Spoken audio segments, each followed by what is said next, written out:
Hey guys, how you doing? This is Brian here, live on the Reels and Heels page, and we got some great special guests here today.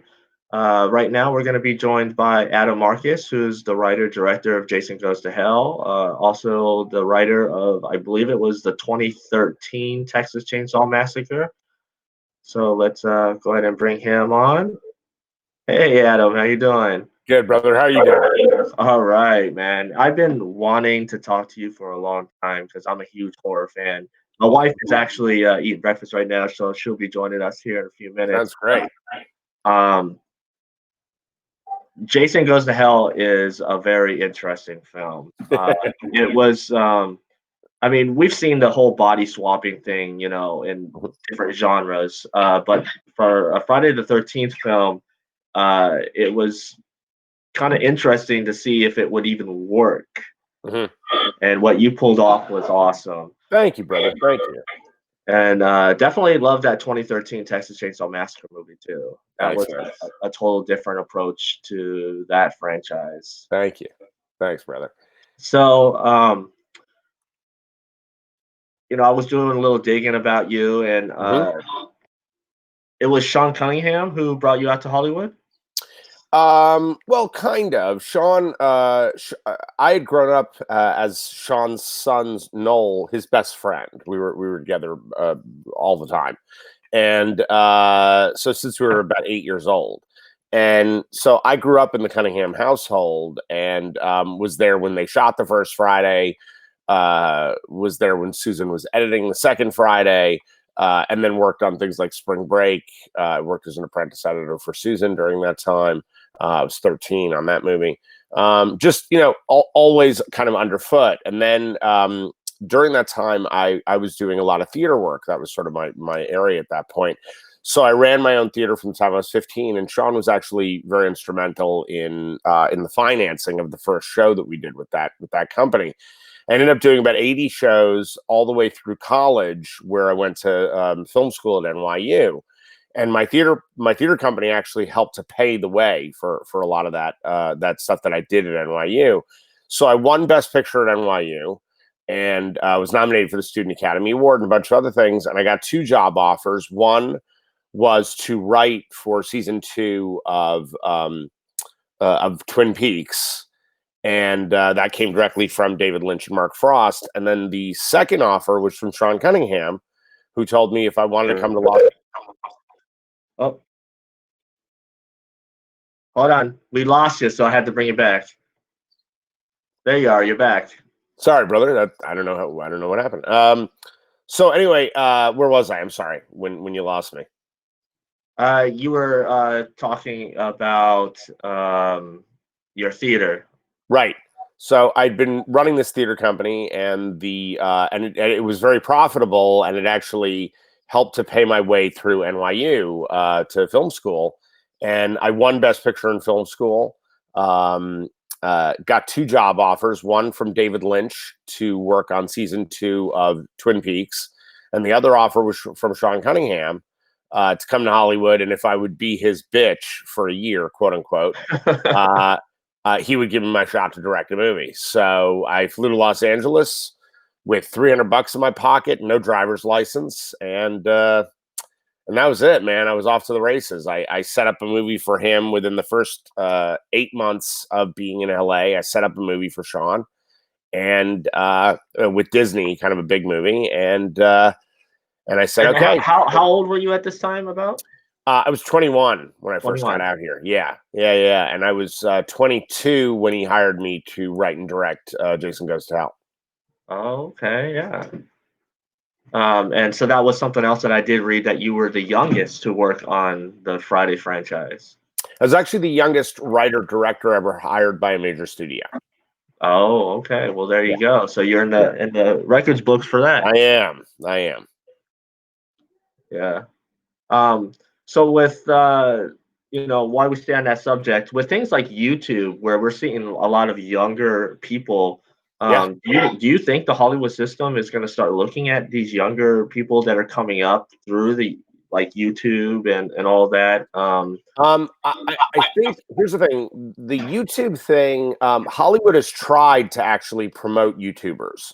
That has happened, and to varying degrees of success, because being a YouTuber has a very different set of skills than directing films and making films. I know that the industry has embraced YouTubers to try to get performers out of that, but again, being an actor and being a YouTuber are very different. And someone who's incredibly comfortable in front of the camera and being able to host and being able to do all the stuff that you do on YouTube doesn't always translate to film, especially in the acting arena, because being an actor is a whole set of skills that people work on for years and decades, and to get better and better and better at that. So, but I do think that that Hollywood is trying to embrace, I think, new technology and using the internet in that way. So, yeah, do I think that Hollywood's taking notice of things like fan films? Absolutely, absolutely. There's a lot of great fan films Yeah, on YouTube, and what's the other service? Vimeo, I believe it is. Vimeo. You mean Oh, Vimeo? Vimeo. Yeah, Yeah. Vimeo. Yeah. No, it's absolutely true. And look, I mean, I'm even, I'm finding filmmakers that I'm working with now in festivals who make shorts. Just people who like go out there and actually make something. So yeah, I am all about. I mean, from my standpoint in my company, I'm constantly looking for new voices and interesting voices that come out of short films. That's awesome. Yeah. And with your own company, do you consider yourself genre specific, or are you open to anything? We're open to anything. Look, our company is called Skeleton Crew, and that's really because we work with tiny crews. I hate being on set and seeing people bored. So for me, it's like I want people who are going to work all day long. Like there's no mucking around. So we keep things very, very tight, which has been amazing actually. And the films that I've worked on, when I've had less crew, I've had a better time making the movie. So we started with a horror comedy called Secret Santa that I directed a couple of years ago, and it was kind of a festival smash, which has been amazing. But while we've got several horror films in the pipeline, things like Fat Camp Massacre and Spin the Bottle and some other horror stuff, we are definitely doing a ton of other things. We have a huge action movie we're doing with Lionsgate called Velocity. We're doing a couple TV series. We've got a comedy in the works. So we're always just looking for material that we are inspired by and that we think there's a need for in the marketplace, rather than just kind of doing the same old, same old. Mm. Do you find it easier doing a television project over a film project? Well, TV is much more the way the industry is moving. People they'd rather binge 10 hours of a television series than go to a theater and watch a 90-minute movie, which I'm still baffled by, but awesome. If that's what people want, that's what we're going to give them. So it's an easier process in the sense that there are more outlets now for television than there are for movies. Yes. And I would have to say that HBO was a big like starter push Oh yeah. and that, and then of course, with Netflix and Hulu and Yep. even the broadcast, they're looking at these other services, and they want to change, how people are watching TV. I can tell you it's actually more fun for filmmakers because, especially for myself as a writer, it's so much easier to tell a much longer story where you get into character and you can have scenes that aren't about, everything needs to move the plot forward, but where you can take a break and actually get to know characters. That's very rare for filmmakers, for people who make movies. You have to tell the entire story in a very tight area. Yeah, that was the big talk this week because the video game Last of Us is going to become an HBO series. Right. Right. Which, there's an argument on both sides that, some people thought it would have been better as a film, which Uh-huh. kind of in 2017 it was, but it was called Logan. Right. Right. But I mean, what they're doing over there at HBO, I mean, they've pretty much had smash after smash, all the way back to like The Sopranos. Oh yeah, yeah. And even Um, further back than that, you look at stuff like Oz, which was amazing. oh yeah, Um, well, Oz did come out before. I thought it's before, no, that's Oh, before. okay, Yeah, yeah. all right. So there's been great stuff. HBO's been amazing, and the other TV company that I find kind of extraordinary is FX. Those guys, they have a great kind of game plan about the way that they build stuff, and their shows are so compelling, like just really interesting, cool stuff that nobody else on TV is doing. Yeah, Justified's one of my favorite Oh, shows. amazing show, dude. Oh So my good. God, that was So yeah. good. Yeah. And I'm happy, even though Disney took over FX, they're still letting FX run the same way, which Yes. is amazing. I mean, people are like, "Well, Disney owns it, so Mickey Mouse is gonna, come all Yeah. in." And Yeah. no, Disney's been very smart about their properties. They've been really letting the filmmakers and the subdivision companies actually run their content, and it's been great. Actually, I'm amazed because I was worried Disney was going to Disneyfy everything too. Because the first feature that I brought to Sean Cunningham went to Disney, and they turned it from this like really cool sort of R-rated horror comedy into this total tween Disney fluff nonsense. So I definitely had fear that like the industry was going to go that way, and it hasn't. It really hasn't. yeah. Well, Disney's also changed a lot since then too. Right? Exactly. I mean, Exactly.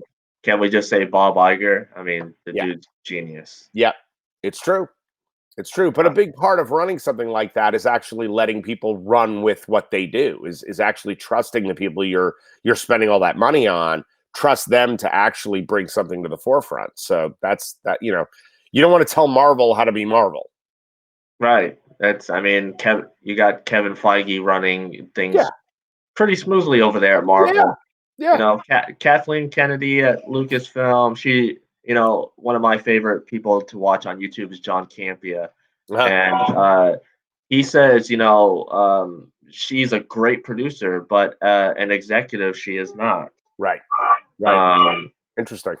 so we'll see what the new head of Disney does with her. I have a feeling she will be stepping down though, because she's a great. I even see it. She's a great producer, Mhm. but executive, she's not. Right. Right. So you're working on a special documentary on Jason I Goes to am. Hell. How far into the project are you? We have interviewed over 30 subjects already, so that's been amazing. We have probably about 10 more people that we're going to be talking to. And then we're doing things like we're doing a few convention appearances where we're shooting that stuff and shooting fan testimonials and shooting people who hate the movie as well. We're giving people time who just freaking hate the movie, which is great. So I wanted the documentary to be warts and all. That's why the company picked up the project, because I didn't want it to be a fluff piece. Like you can get that on any DVD extra. I don't want that movie. We want something that talks about sort of the struggles to get it made. There's been a ton of controversy as far as Sean Cunningham and myself. And we're exploring all of that. So, what I've told the fans and what I've told the people who have supported the movie, especially on Indiegogo, which was amazing. I couldn't believe how fast we financed the movie and how lovingly the support was that came to us. It's kind of extraordinary. But I just keep telling people, look, guys, you want the best movie possible, as do I. I'm not going to rush this. I want it to be a great movie. So we're doing everything towards that end. But we've been shooting for a month now. So All right. Is this gonna be in vein of the Nightmare on Elm Street one that they did a few years back? And never then sleep, never sleep. You mean never sleep again? yes. Yeah. Yeah, it definitely will. But again, because it's one movie, look, like oh, there's my wife and my dogs. That's my writing partner from Texas Chainsaw.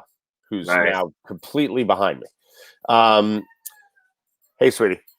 No, the thing is that like if you look at Crystal Lake Memories, right? Crystal Lake Right. Memories spends about 22 minutes on Jason Goes to Hell because it put all of the films into one documentary, which is awesome because you need to have this sort of massive collection around all of those films because the franchise is so rich and so it's such a long franchise.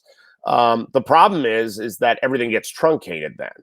This is going to be a little more like, it is a documentary about one film. It's going to explore everything about that one film. So we get to go into a lot more detail. We get to spend more time with the actors and the technicians who worked on the movie. So it's really going to be, you're going to get to kind of know everything you ever want to know about it. And the other thing that's been amazing, I mean, I spent just myself in front of the camera with the director and the cinematographer. I spent over 11 hours in front of the camera being interviewed for this thing. So it was kind of extraordinary how much material. I mean, we would talk to an actor and we'd be sitting with them for 100 minutes talking about this movie. That's amazing to me. Like that people would have that much to say, that I had that much to say was kind of extraordinary. So again, I'm not putting any limits on it at this point. Oh, all right. I look forward to that. I love uh not just because it's a horror documentary, but because it's about film. Yeah. There's a company in the UK that's done some great stuff called there's the In Search of Darkness documentary, which is basically every 80s horror movie that you can think of. It's awesome. And they also did an action like pretty much the rise and fall of the action hero, and then their new movie that they're gonna crowdfund in April called In Search of Tomorrow, which is about 80s sci-fi. Nice. Documentaries. There's a lot of great stuff about film. Like I myself, I have tons of Blu-rays and stuff, and like I get upset when there's not a lot of special features because I love the inside and outside of film. And so this is kind of an important thing when I support physical media because I don't think I can go to Vudu or iTunes or something like that, but not all the movies will have special features. Absolutely. Yep. So Big time. kudos to you for Thank you, brother. doing a documentary on this film has a special place in my heart. Like I said, I didn't think the body swapping thing was going to work, and somehow you pulled it off. So where did that idea come from? The body swapping came from a very specific thing. When Sean Cunningham gave me the reins to make the movie, he said he only gave me one rule, which was if you can, quote unquote, if you can get the fucking hockey mask out of the movie, I'll let you write and direct it. So that was literally what he told me to do. And my response to that was, hello. Let me fix the camera here. No problem. Hi.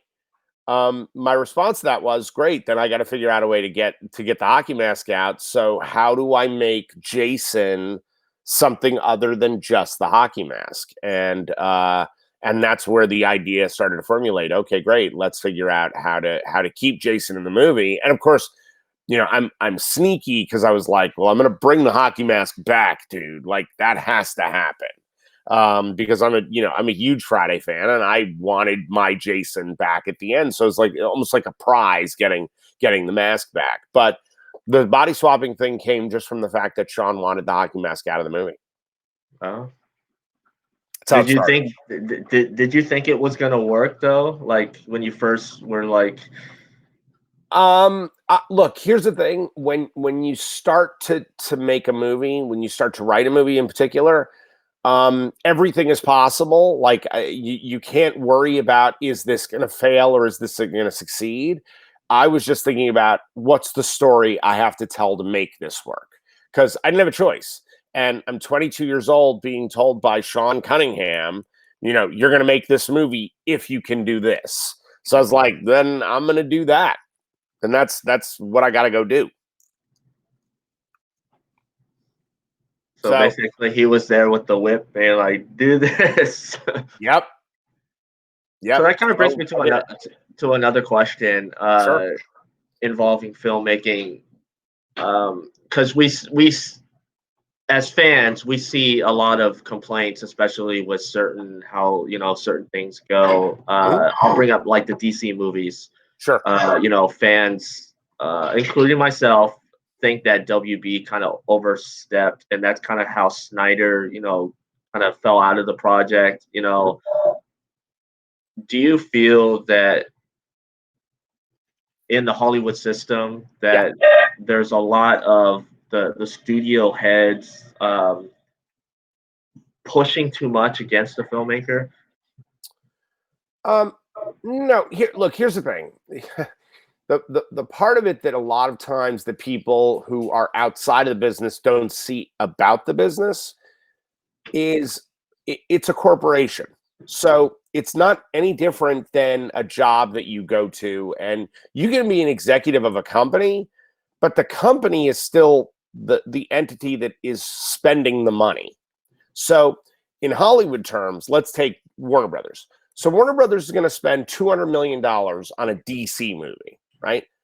$200 million is a shit ton of money, right? Well, Right. they have shareholders. They have people that they're beholden to, who are the people who buy into the company and keep the company alive and keep it afloat and keep it cash rich, right? So they have to keep that money protected and know we're going to make back our money on this investment plus interest. Okay. Now a filmmaker comes in and says, I want to do it this way. And they go, that's exciting. We love that idea, right? They bring that filmmaker on, they hire writers, they've got all this stuff going on. They're spending all of this money. And look, even on writers and just starting a project, you're spending millions of dollars. Okay.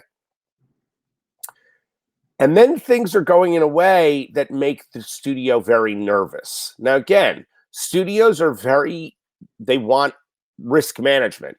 They want things to stay at a certain level. So if you are too brave, a lot of times they get very freaking nervous because they're like, we don't want to lose our money. And this big idea could end up making us lose money. Here's the problem, I think, in the basic structuring of Warner Brothers' world with DC versus what Marvel is doing. Marvel brought in the people who wrote the comic books, the people who were involved with the original material, the source material, are the ones shepherding those movies. That's why the Marvel movies feel like you're actually cracking open the spine of a Marvel comic book. Where DC, we're all going, this doesn't feel like anything I've ever read. Or this feels really derivative of the one property they keep trying to make but never make, which is The Dark Knight Returns. And that's a very executive way to approach it, where Marvel, I feel, is doing things that are embracing comic book culture, that are embracing the fact that comic book movies should be, fun and exciting for the audience in a way that they understand because they love comic books. So I think that's kind of the schism there. I will say I think Warner Brothers is trying desperately now to follow more of a Marvel formula, and I think it's actually working better for them. I think the Christopher Nolan and Zack Snyder years were super freaking dark years. Like they wanted it to be darker and darker and darker and darker. At some point, you go, wait a sec, guys. It's a comic book movie. Like, again, look at Marvel, look at the success, look at people how they're embracing it. I'm not saying the Marvel movies don't get dark. They do. I mean, for God's sakes, Thanos killed half of the human race two movies ago. So they can go dark, but there's also a sense of humor that doesn't feel tacked on. When DC does senses of humor, it feels like like they brought in Joss Whedon and went, write some jokes. It's like, well, jokes aren't a sense of humor. A sense of humor comes from character. Look, I think even just Batman, if we're just talking Batman, when you ask people, who's your favorite Batman? What are the favorite Batmans? People are constantly going back to the Tim Burton, Michael Keaton movies. There's a reason. those movies were fun. They were funny. Michael Keaton is hilarious. And by the way, could Michael Keaton play sort of the manic, crazy side of Bruce Wayne? He sure could. So it starts to make sense. Like these films should have a set. Look, you look at Chris Reeves, the original Superman and Superman 2. Those are tremendous movies. They're just great movies. And they were a great time at the movies. And I think sometimes the clash between filmmakers wanting to go dark and wanting to like tell a deeper story. Yes, does it clash with the studio? Sure it does, because the studio is just saying, great, how do we make our money? Yeah. I think that's the clash, but Yeah. I mean, you bring up a point, because there's always going to be an argument for either or. Sure. But I mean, I do believe DC though is on track. I mean, they Yes, had I agree. Aquaman. Aquaman was a hit. Shazam was Shazam was a huge hit. yeah. And then they got Wonder Woman 84 coming out, which looks good. Great. Looks really good. Looks really good. And what I like about Wonder Woman 84, I felt like Wonder Woman was the promise of something amazing. And for me, the first 30, 35 minutes of that movie, I think is incredible. Like all the stuff on Themyscira, I freaking love that material. And it was really empowering for women, especially young women. I was like, this is really cool. There were women of all shapes and sizes. I mean, there's really, really cool stuff. And then I felt like the last hour and 40 minutes of that movie was almost a remake of Captain America, the First Avenger.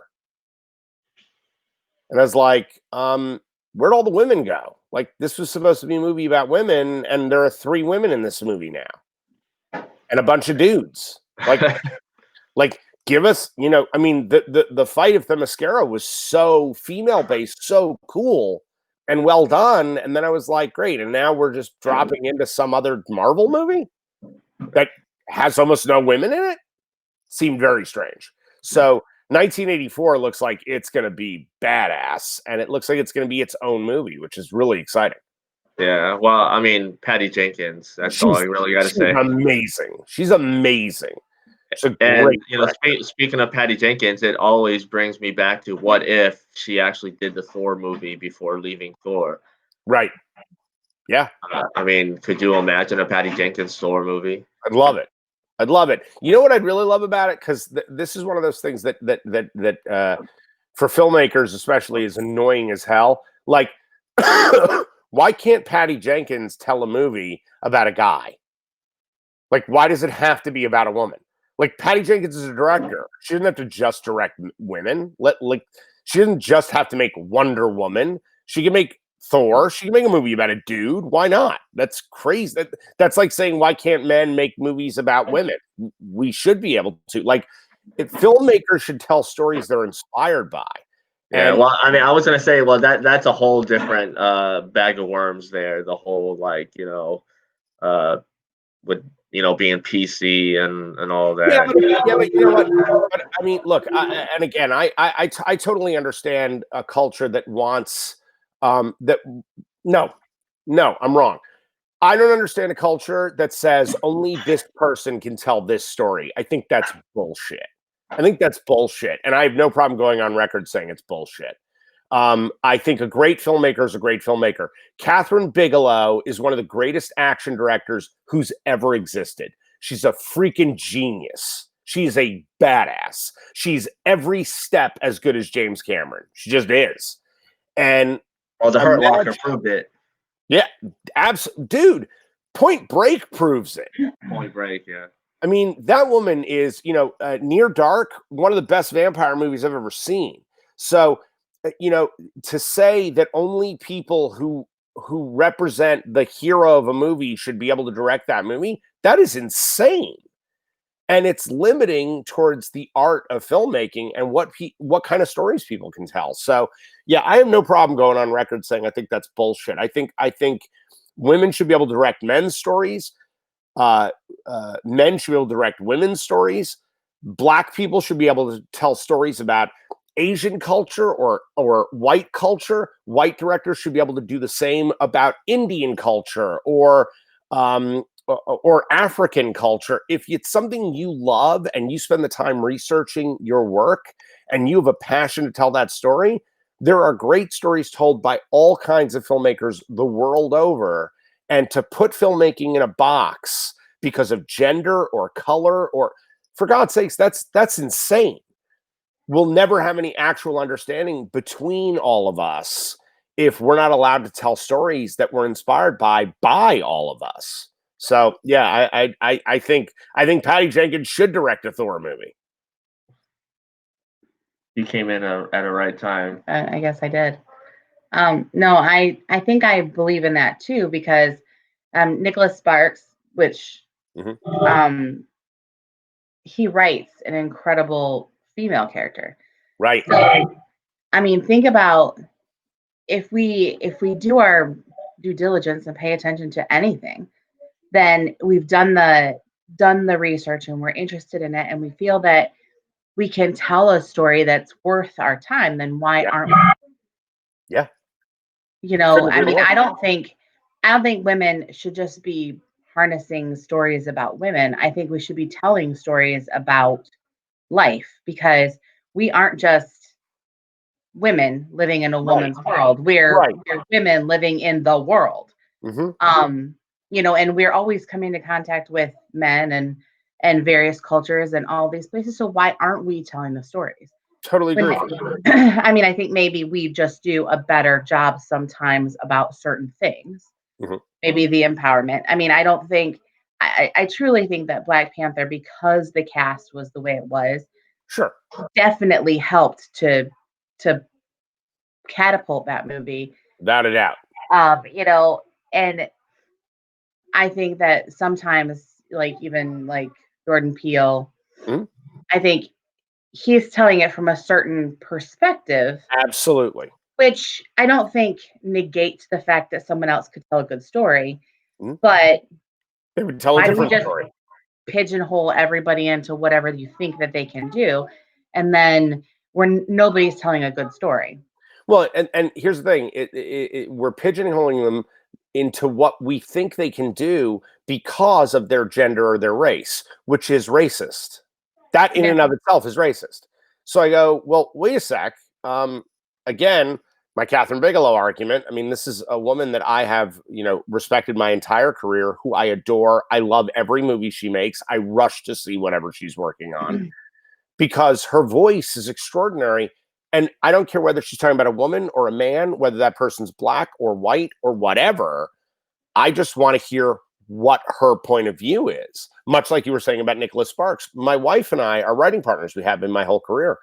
And Deborah always writes more interesting men, and I always write more interesting women, always. Because I listen when women talk. And she is more focused on when men are speaking. So my whole life, I've had way more female friends than male friends. And the same is true for my wife. She's had way more male friends. So we tend to listen more when the opposite sex is talking. I think, and we also, write what we want to see in the world. Like, absolutely. I think we write women who we want to be around. We write men who we want to be around. Or we write what we know is the most despicable. I mean, depending on what, what we're looking for. So I think we assume that just because, they're women doesn't mean that they're going to tell a good story about a woman.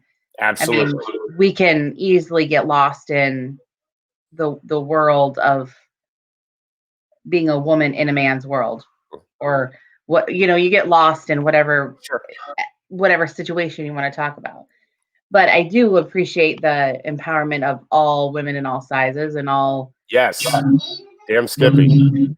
Like we all live here. We all take part, and none of us hide when the going gets tough, Absolutely. I do have to ask. What is that? What was that? Oh, sound? I don't know.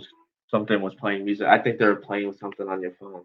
Oh, okay. But I do have to ask this because this is one of my favorite scenes from Jason Goes to Hell. Sure. Was it you or was it Kane that came up with the whole Jason's a pussy? Oh no, that was me. That was me. That's in the script. That's it. And Kane loved the idea. Kane loved the idea of making fun of himself. He was totally into that. And look, when we first started working on the film, I said to Kane, I said, "Look, I want to put you in the movie as you. Like, I don't want to just have you in the Jason outfit. I want you to be in the movie, so that the fans can see your face. The people who love Kane as Jason got a chance to kind of have that moment. So yeah, no, and Kane was totally down for it. I mean, he pulled that off, and the way he did it, I mean, it was kind of like the whole like fourth wall breaking. Yep. Yeah, I love that bit. I love that bit. And I love Kane. We were just at his house a couple weeks ago, shooting him for the doc. And he's just he's such a sweetheart. He's just such a good dude. Yeah, we remember he was a teddy bear to my wife. Like, we went to San Diego Comic-Con. He was there, I think, in 2009.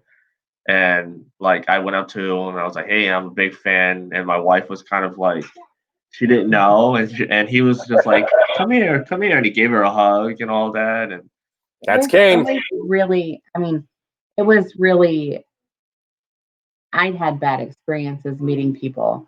Oh, really? Like, you assume that even on their, I mean, I know they have bad days and good days and stuff, but I had bad experiences, and I was like, well, he's probably whatever, and so I hung back because right. whatever. He's like, no, come on over, and he's talking to. That's Kane. And then I had like a 45-minute conversation, and just with another human being, nobody that was like into the whole Hollywood thing or over the top. It was just cool to talk to a person and laugh with somebody. And he wasn't scary or, nope. Like, he's just a good hearted person. And it was just nice to have that kind of, exchange with a person. I'm sorry that you had negative experiences with people. I do not understand. I never understood people who treat fans that way. I don't get it at all. I find it actually kind of despicable. I know there are some notorious people out there who, make their living by going from convention to convention, getting people to sign for autographs. I mean, that pay for autographs, excuse me. And I find that despicable. If you don't love the fans, then you should not be at conventions. I don't care what kind of money you make. It's got to be about a reciprocal love for the people who enjoy your work. I do not understand people like that. Not okay. Not okay. I mean, I've had good experiences too, and then the funny ones that just happen. Like, we were in the mall, weren't we? And well, we were in a mall and we walked past Thomas C. Riley, right? Or no, not Thomas. Wrong one. Pony Boy. Thomas Howell. Yeah. C. Thomas Howell. Yeah. And like, he had already walked past me by the time it registered in my head that was who it was, and I was like, "Oh my God, that was Pony Boy!" And he turned around and he was like, "Hey!" So it was just, it's. I guess it's what you make of it. Like, if you're going to have a good time and you're going to enjoy the notoriety when you can enjoy the notoriety, absolutely, or be upset by it. Like, you kind of signed up for it. Like, yes. I mean, for anyone who didn't, I don't understand what you're doing. If I can dodge my kids in Walmart all day long, but that's a choice. I didn't sign up for them to be seeing me on my off time. Right. But if they're with their parents and they, hunt me down, I kind of have to talk to them. It's like, hey, what's up? How are things going? And most of the time, it's just the joy of seeing somebody. It's not even about having a whole conversation. So, while I know it's a little different, they are gonna, if they see you, they're gonna find you and they're gonna be like, "Oh my God, I'm so excited that this is the case." And so, I think, I essentially signed your paychecks for a while. I think that you should honor the people that are Absolutely. wanting to talk to you. Couldn't agree more. I was in a mall in Beverly Hills. This is years ago, and there was a great documentary that had been on Showtime called "Searching for Deborah." Oh, what's wrong with me? The lead of Officer and Gentleman, Deborah Winger, Searching for Deborah Winger. And it was basically about her dropping out of the industry, right? And that she didn't want the fame, and she just kind of hated the industry, which I totally understand. But it was really more, the documentary was not just about her leaving, but it was kind of about how actresses are kind of a commodity that gets used up and then tossed away. Mm-hmm. And this sort of, this sort of baked in sexism to the industry that, men can have careers until they're in their 80s, and women, by the time they're 40, their shelf life has expired. So I thought it was an amazing documentary, really inspiring. My wife is an actress, so all of it was kind of speaking to us. And so I'm in the mall, and goes right past us is Rosanna Arquette, who directed that documentary, who herself is a famous actress. So the two of us walked over just to say, we just saw the doc. It's fantastic. Bravo. So I go over, and very nice. And I, but she doesn't know who I am from, because I'm a director. She doesn't think of me this way. And again, this is where the danger is. And I said, "Excuse me, I'm sorry to bother you, but my wife and I just saw your doc, and it's absolutely beautiful. Thank you so much. It's an incredible movie." And her reaction was, yeah, okay, thanks. I was like, okay, cool. Didn't mean to bother you. All good. She came up for a part about a year and a half later for a movie that I was doing. And I just went, nope, not interested. Thanks.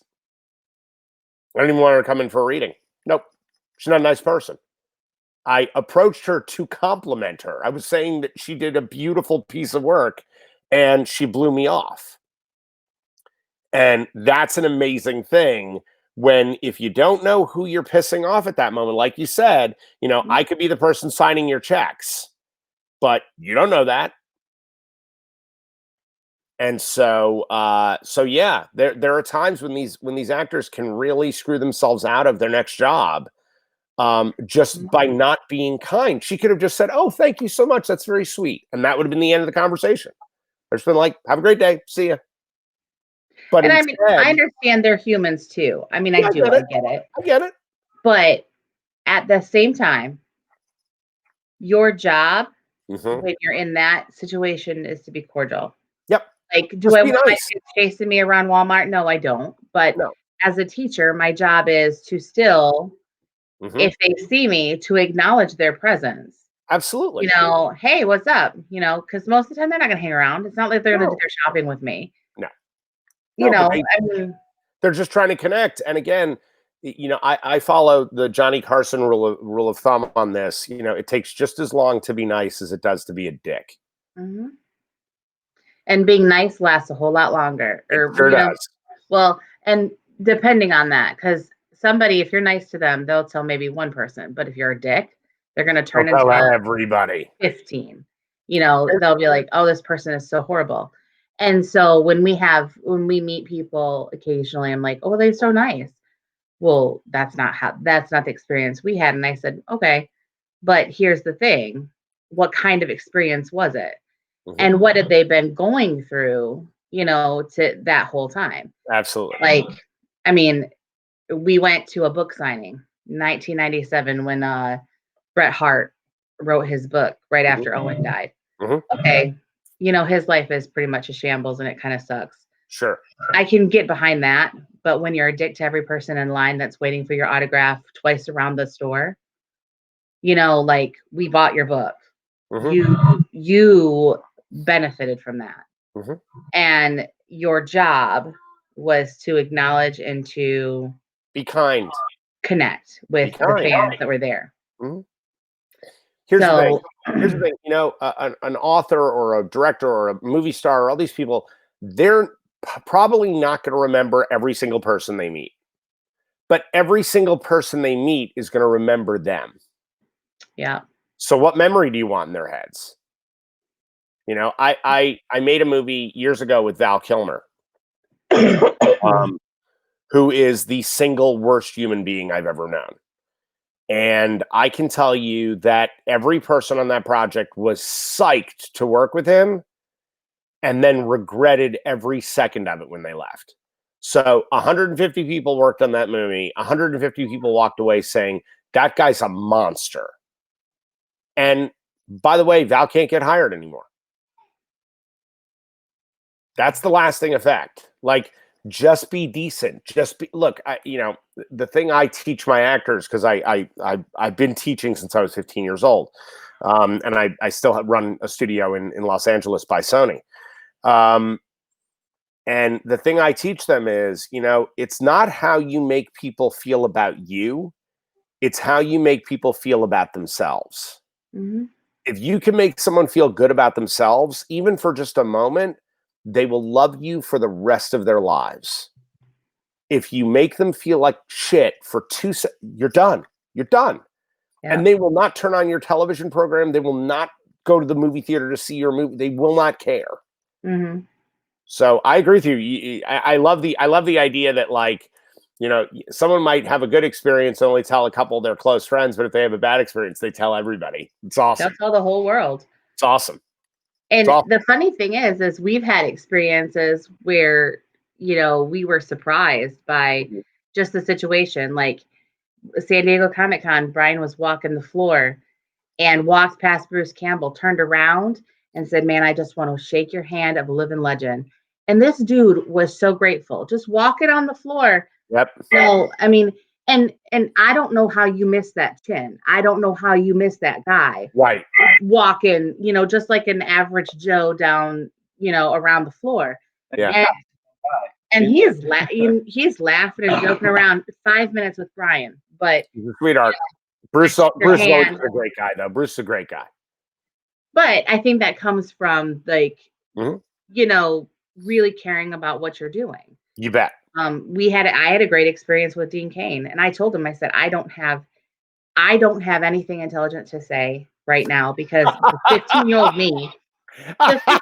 me is just losing her mind inside of me right now. I'm just so psyched to be here. And he's laughing and he's like, that's okay. He said, I'll talk to you.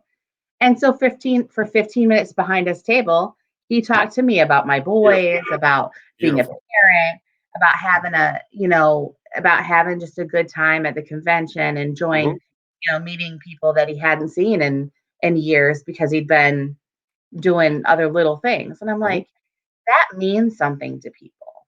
Yep. And my good friends, the Saska sisters, they're making a film for us right now, but they're so amazing. But they worked with Dean a couple of years ago. They did a film with him, and I have never heard people say more wonderful things about an actor. Like, they just adored him and adored working with him. And you can have, I mean, people can have a bad day. You're entitled to that. You're human. Sure. But one bad day shouldn't be what's left over in everybody's mind. I agree. You know, I agree. There's many more people that have something positive to say. And absolutely. In our experience, though, it's kind of been small. It's like most people are excited to tell their stories and excited to have a place to talk about it completely for free because it keeps you relevant.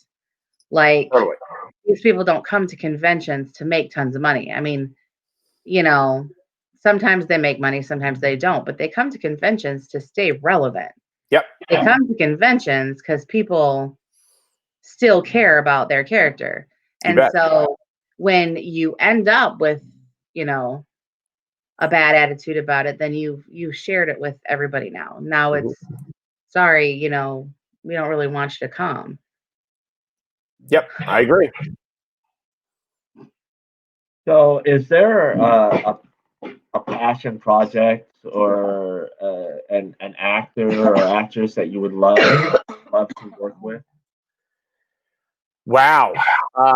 Yeah, I mean, look, I'm pretty passionate about all the stuff that I'm making. So when it comes to passion project, I mean, for example, Secret Santa was a passion project, was something that I was like freakishly devoted to, and still am actually. But no, we're doing stuff, even stuff right now. Like there's this movie Fat Camp Massacre that I'm making, that is this movie that's against bullying and against body dysmorphia, and it's these incredibly brilliant producers and writer brought it to us, and we started workshopping it, and then Deb and I rewrote it with the writer and turned it into something that is, while it's a horror movie, absolutely, it's a statement piece, and it's something that I feel passionately about.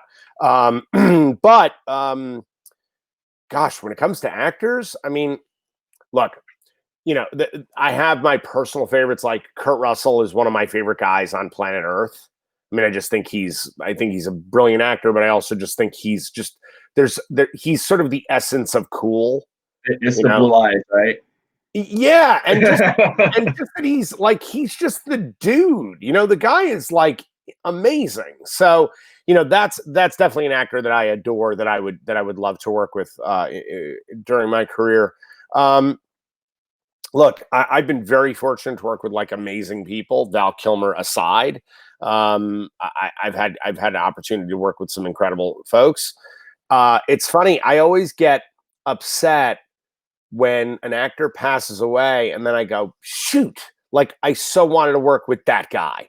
When Alan Rickman passed away, dude, I was so despondent because there's a guy that I was like dying to work with.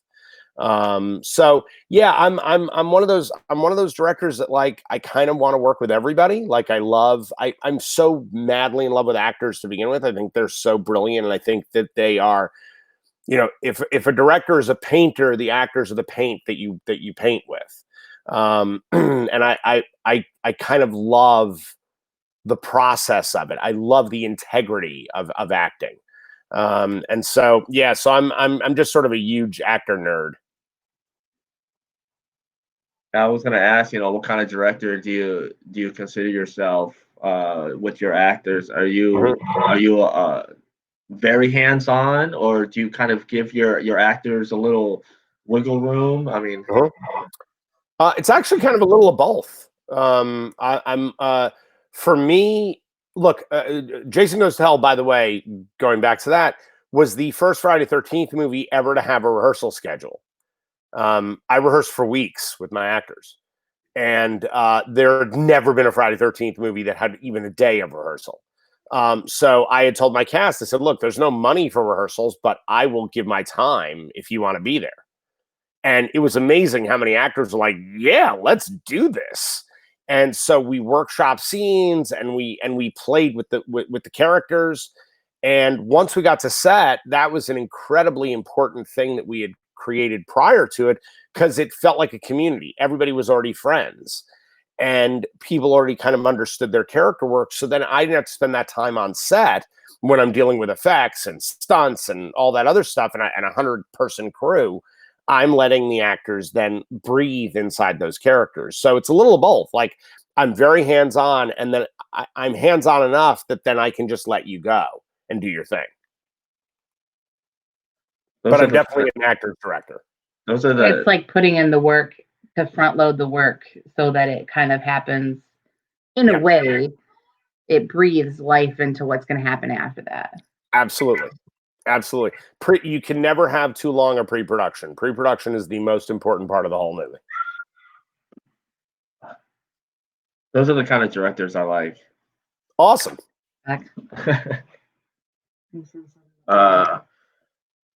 So let's see here.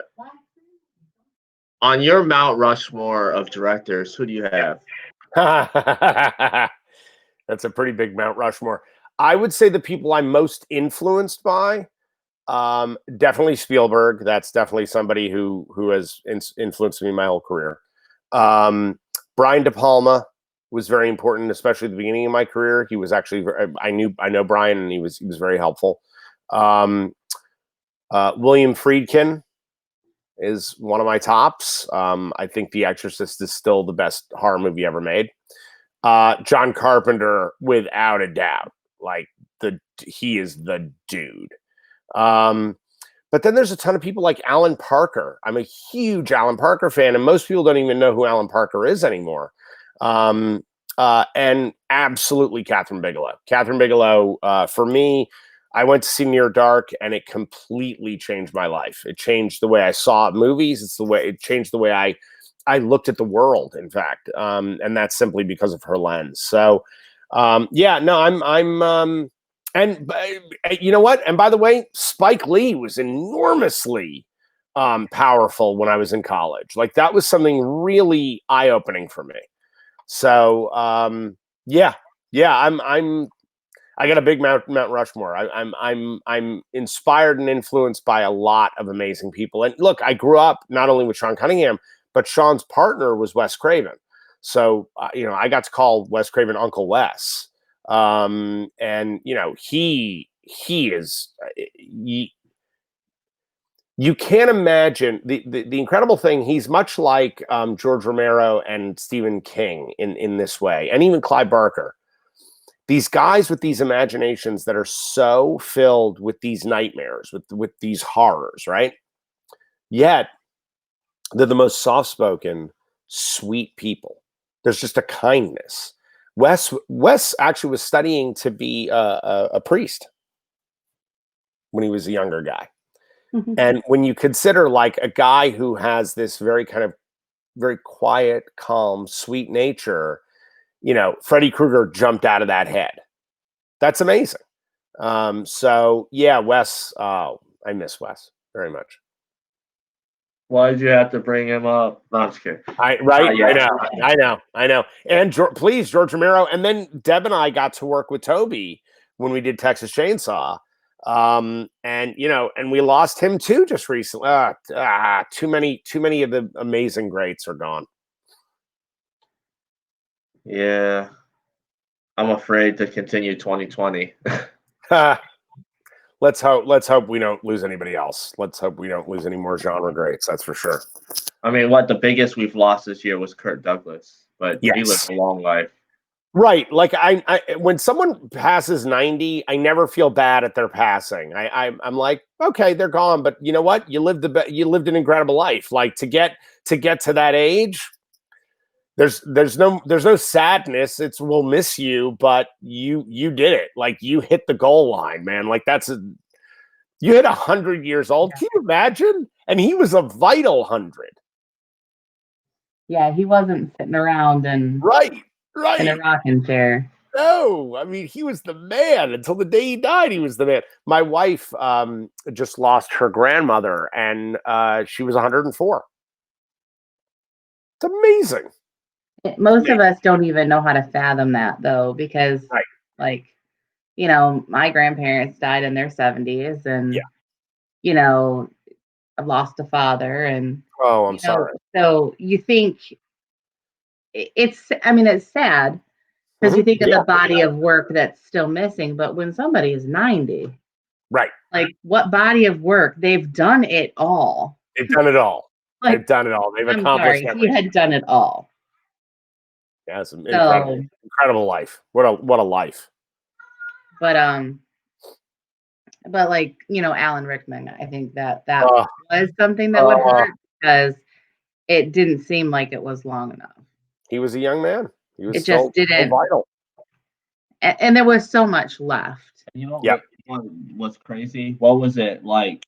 It was only a year apart. It was Alan Rickman and then David Bowie. Oh man, yeah. Those guys were only days apart. They were literally a few days apart. Well, and then there's people that hit. Then there's people that hit their greatness, and then it just kind of like died with them, like Heath Ledger. Yes. I mean, I'm sorry, but probably one of the most. If he was alive right now, he would have been at least a 3-time Oscar winner. I mean, his body of work would have been a stellar. I couldn't agree more. And I never met him, so I don't know anything about it. But there was something about watching him on the screen when the very first time, like you know, from the Australian kid in 10 Things I Hate About 10 You. Things I Hate About You, yeah. Lords of Dogtown. Like, I mean, they weren't. They were strange, you know, kind of like kooky films, but they weren't. But it catapulted him to this place where he'd do Brokeback Mountain and Dark Knight and not finish that last movie. You know, like you'd never think that it would be the end. Yep. Of this amazingness that they would have left. So, I mean, those things that are gone too soon, but then you're like celebrating people that are like, they've done everything. Yep. Like what could they possibly do next? Yeah. Well, Adam, it's been really fun talking with you. You too, man. You are both lovely. You're fun to talk to, the two of you. I like, and again, because, you know, like I write with my wife. This is awesome. Like, this is so nice to have this. This is great. Yeah. Well, I mean, we're both, you know, movie, TV fans, and we love pro wrestling, and that's what this show is about. So we look for people in the industry, you know, and get them to come on and share stories, and we get to learn about what it's like to work in the industry that they work in. It's awesome. It's awesome. I just hear people's stories and think it's interesting. Like I like to listen to people's stories. Your lives are more, well, I can't say it's more interesting than mine. It's just a different kind of interesting. Different life, just a different thing. That's all it is. So when is the documentary supposed to come out? Not sure on release date yet, but I'm going to be editing all through the summer. So, you know, we're hoping for release date sometime late this year. Oh. Halloween time would be nice. Yes, it would be. It would be. Well, we've got several festivals that want to show the movie, and so, you know, so we're planning on releasing at some point for festivals. So we'll start there, and then it'll go to Blu-ray and DVD, and then streaming. Whacked the dog in the head. Well, I can't wait for the Blu-ray. I'll put it on my shelf with the rest of my. And I promise it will have a lot of extras, because we're going to put a ton of extra footage on the Blu-ray. We're gonna put all kinds of stuff on, so it'll have a ton. Nice. Good, because that's why we have 800 Blu-rays sitting in the house. Yep. And we've moved them 15 times. So where can people find you on social media? People can find me at Adam Marcus on Facebook, which is the quickest and easiest way to get a hold of me. And we've got Hearts of Darkness on Facebook as well, and the Jason Goes to Hell, the final fan page on Facebook. And then on Twitter, you can find me at SkeletonCrewPro.com, and you can also find me at Hearts of Darkness 13. That's on Instagram. On Twitter, Adam Marcus 13 and Skeleton Crew Pro. All right. Yeah. Well, we appreciate you coming on and sharing, you know, your journey with us, and look forward to all the projects that you have working on. Thanks, man. Thank you. It's been such a pleasure talking to the two of you. You're fantastic. Well, thank you very much. All right, Adam. We'll talk to you later. Sounds great. All right. Like. Wow. I gotta say, I love Jason Goes to Hell. I mean, for what it is. Hey, if you love the genre, if you love the franchise, then you can't help but kind of have a little piece of love for every little thing that, you know, that is offered by the franchise. So it's kind of exciting to hear what people have to say about it. I'm sorry, I'm a little distracted by the dog, the table, and the children in the other room. So yeah, so I'm gonna try to get still feeling the effects of the flu.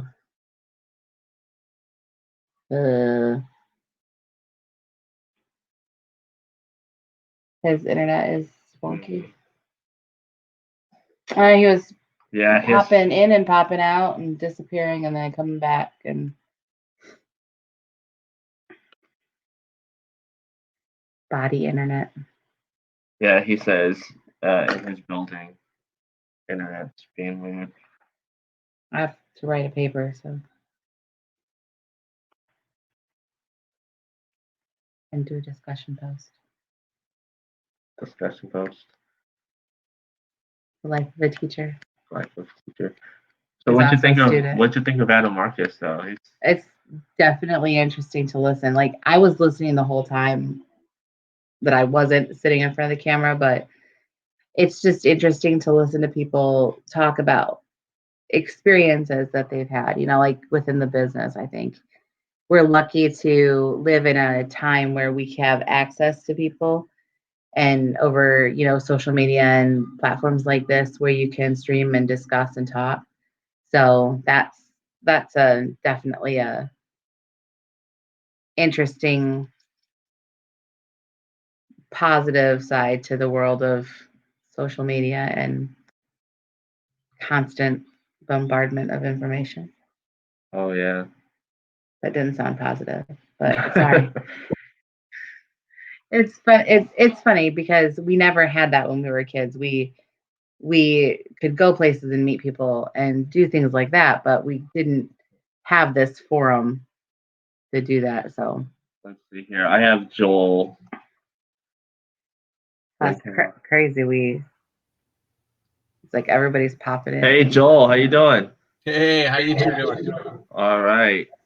So you've been listening the whole time. Have you met Adam Marcus?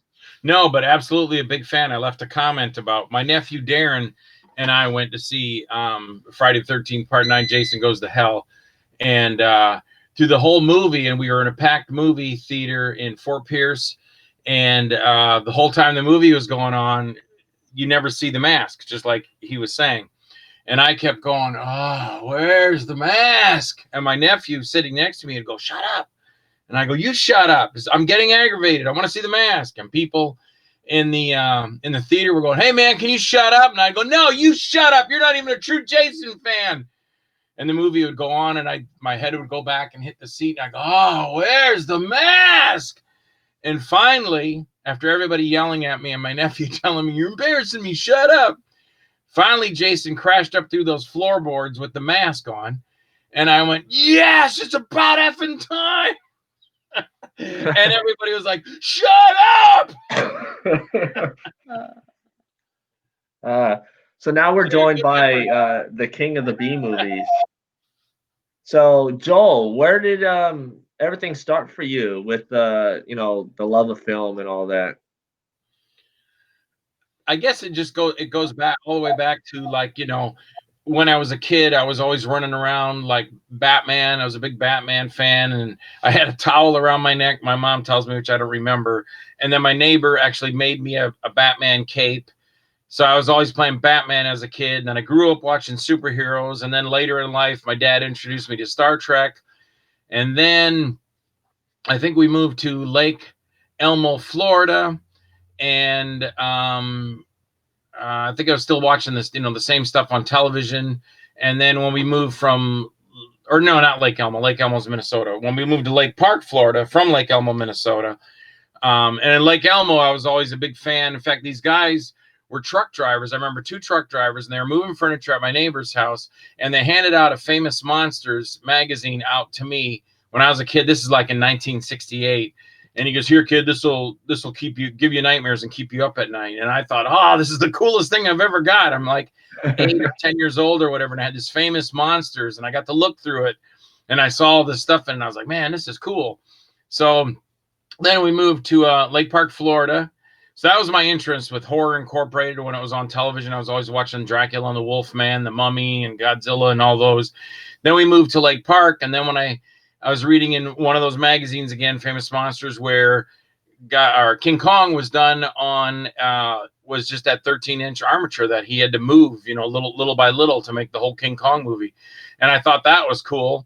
And then I read Godzilla was a guy in a suit basically going across a train board like I had, just a lot more expensive. And I said, man, that's cool. So I got with my neighbor at the time was Steve Campbell, and across the street lived Tim Ritter. I think Tim was 8 then, and I was 15 by now.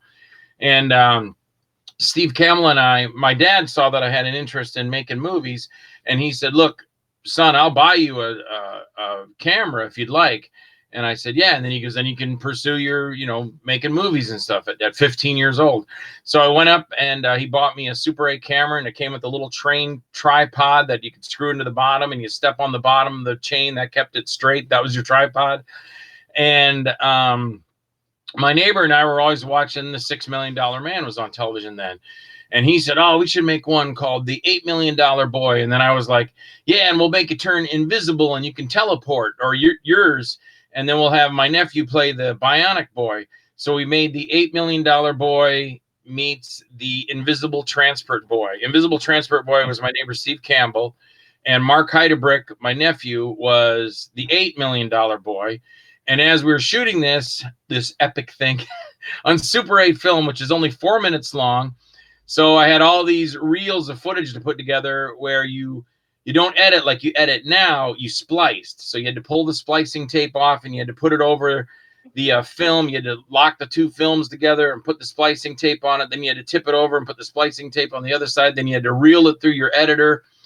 And if you had any effects, like when I had them sliding down the street after a shotgun blast, and I put the shotgun blast in with a knife, you'd scratch the film to make your shotgun blast. And so it was really, really old school.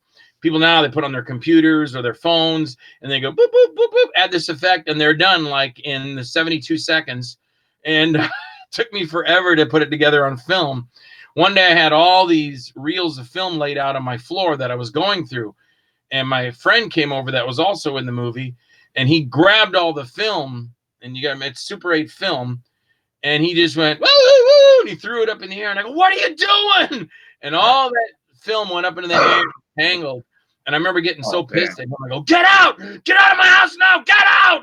And he left. And then my dad came in, he goes, what's the matter? And I go, he just threw all the film in the air. It's all tangled. It's going to take me 3 months to untangle it.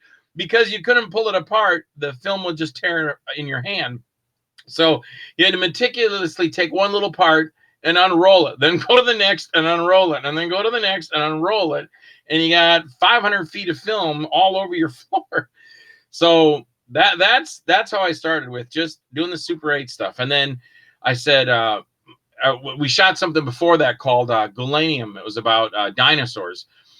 And my neighbor, Tim Ritter, who was 8 then, comes over and goes, hey, Joel, I got this dinosaur you can put in your movie. And I got video of him at 8 years old in my backyard with all the other people that helped make the movie.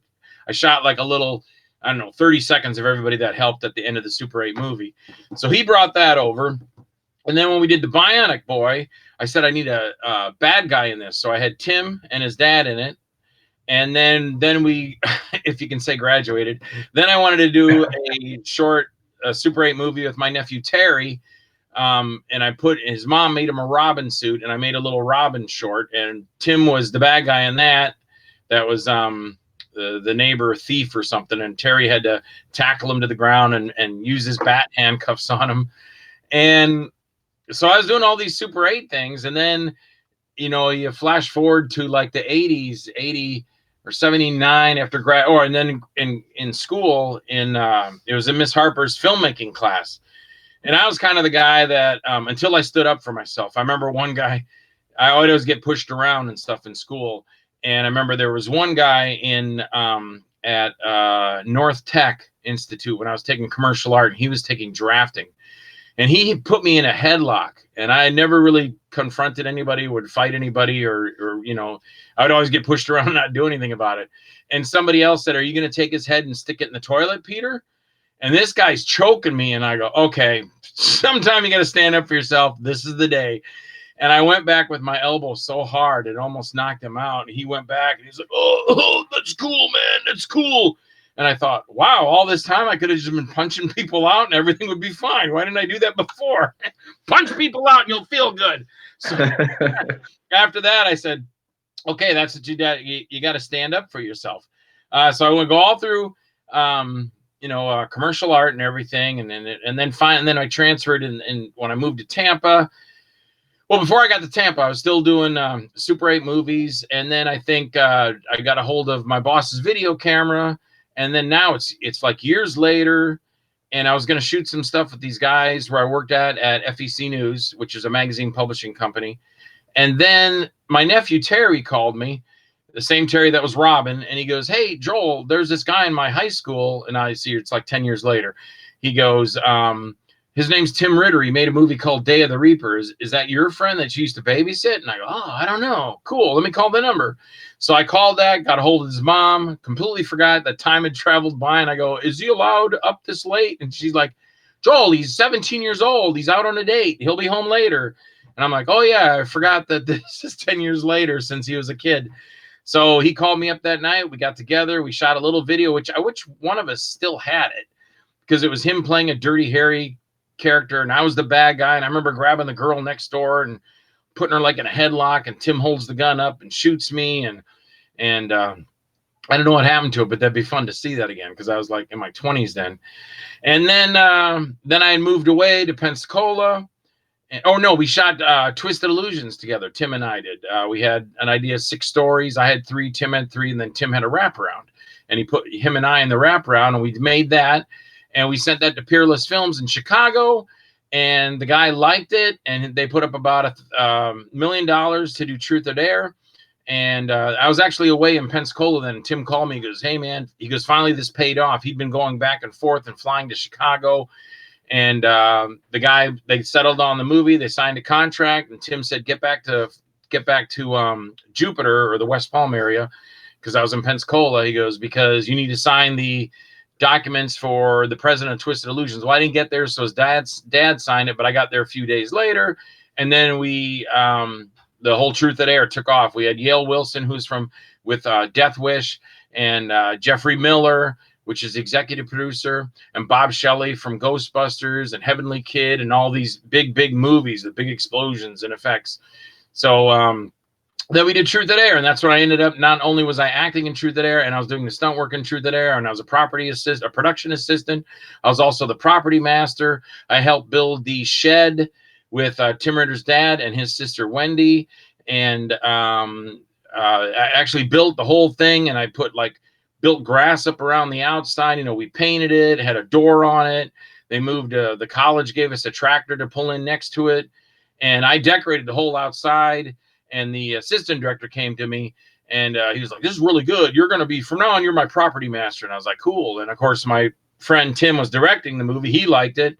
And then Bob Shelley came in and then rigged that with explosives. And then to see that thing just explode all over the place. And of course, you have Palm Beach Gardens Fire Department was there, which was cool. But the whole thing blew up, and it's on fire. And then we did car crashes, and where we blew up cars. In fact, the flames went so high in the car explosion, they hit the transformer. The transformer exploded. It knocked out all the power in that area of West Palm Beach. It knocked out the mayor's house. All his electricity went out. There's a big write-up in the paper about it. And that was kind of the start of it. Then Tim all of a sudden got a script. He called, one of the names was Bloody Pages and Bloody Diary and Bloody Death. And he finally changed it into Killing Spree. And then I got the part of the television repairman. And then pretty much it just took off, because then I wrote Lost Faith, and then I did that. And then Tim wrote Wicked Games, and we did that. And then I think we did Creep, and then we did Screaming for Sanity. And then as the movies took off, and then they got more popular, and I got more of an audience, then Kevin Lindemuth saw me in I think Creep and Screaming for Sanity, and he wanted me to be in his movie, the Alien Agenda movies. So then we started doing those, and then we got the Fangoria, Notes from the Underground, which was 6 pages long, and that really got attention of the rest of the country. And then I did Marcus Cook's movie. He saw me in Fangoria, and then I did his movie Rot. And then, then it just started to take off. And then I ended up over here in Tampa. And then before you knew it, I went to Indiana. I was in Kentucky. I was in Iowa, New York, Missouri recently for Clownado with Todd Sheets.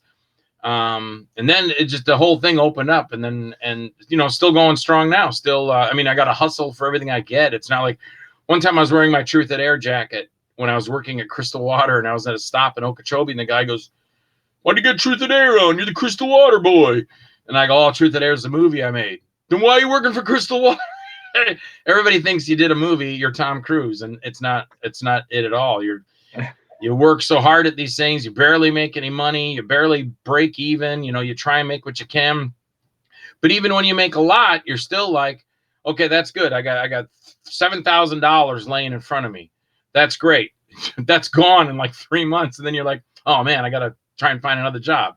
So you're always hustling to do something. So that's pretty much how it all started. Went all right up till now. I mean, it's 180 movies between 1984 and now. Probably a little more, because I always see something either on Facebook, or I remember something, or I see something, I go, man, that never went on my IMDb. I didn't even think about it. And before I can think to put it on there, I've forgotten about it again. So I just saw something the other day called iCore, and I go, I don't think that ever made it to IMDb. So I got a lot of stuff like that I don't remember at the time when I'm going to put it up or something. So, but I know there's like 184, I think, right now, credits, but those are all between 84 and now. So you just try and keep busy. I got a movie coming out called The Connection by Nick Naylor and Rod Grant.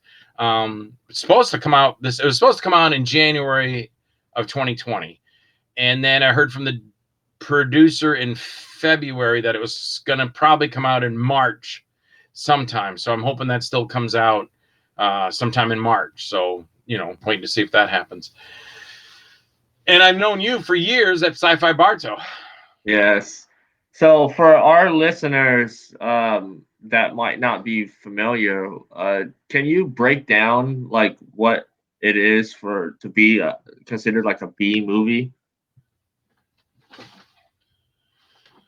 Oh, well, the real B movie is like a movie that's, I don't even know, like 50 grand or 100 grand or something like that. That's still, like, to me, somebody to like me, I can't even think about that amount of money. It would be insane. So those are actually B movies. B movies were always back in the 50s. No, I can't think of one. But A Creature from the Black Lagoon. Those budgets are still way above me, but it's still a low budget movie, a B movie, and a B movie.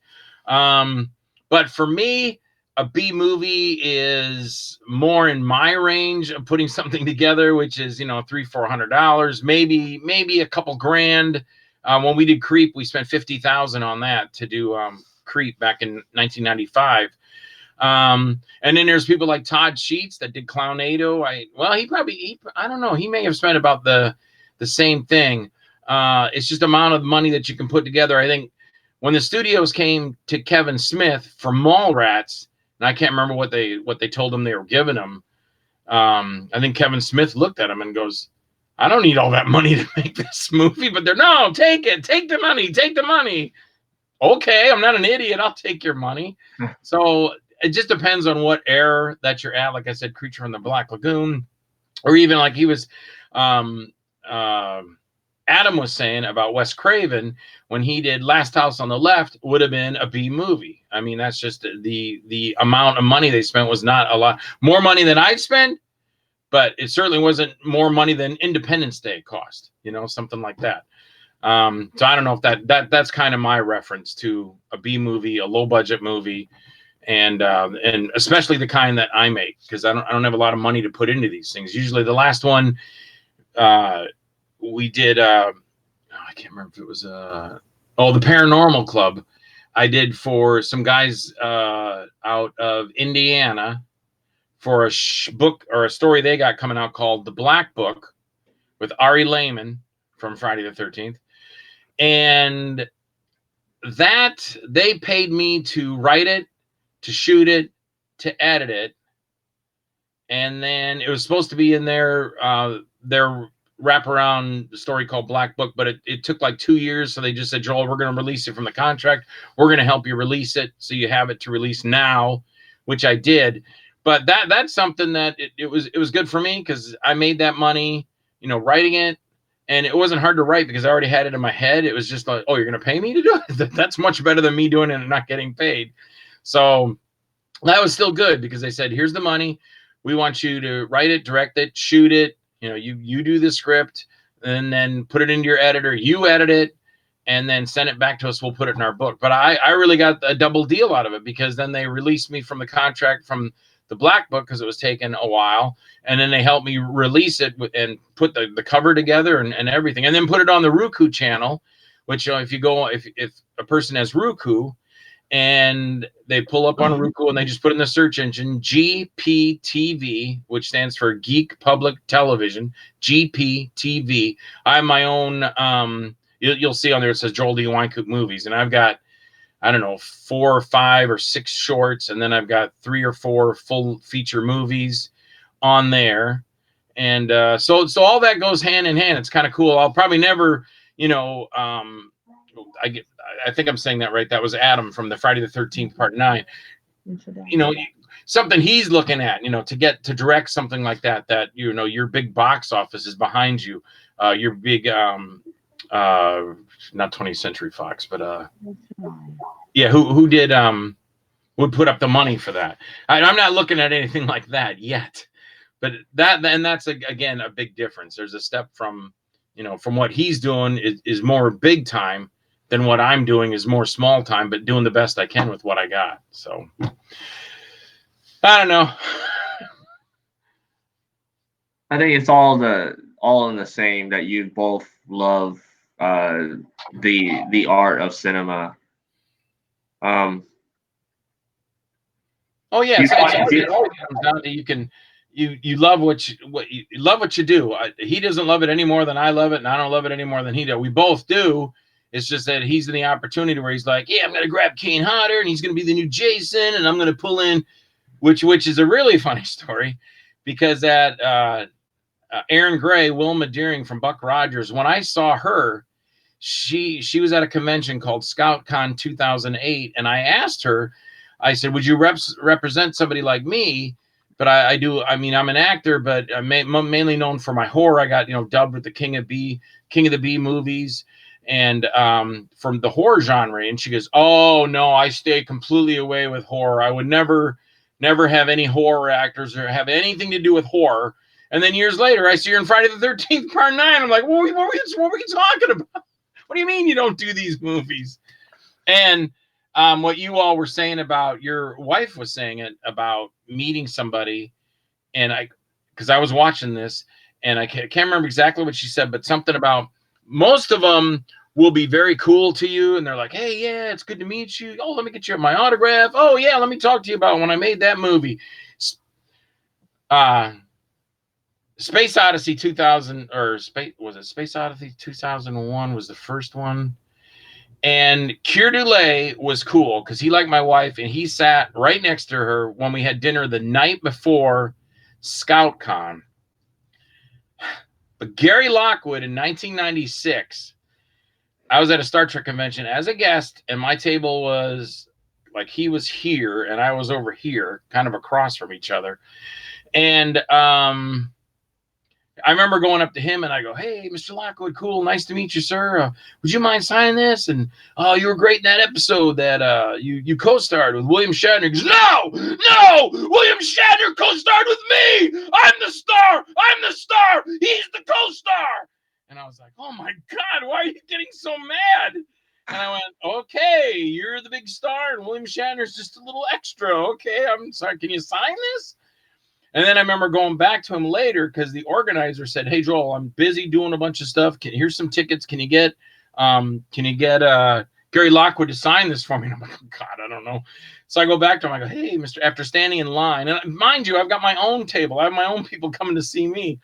And I go, Mr. Lockwood, would you mind signing this for the promoter? No, wait a minute here. I'm signing this for you, but that's worth a lot of money. I'm just handing you a whole lot of money with my autograph on that. And I go, look, Mr. Lockwood, it's not even for me. It's the guy that's paying you to be here.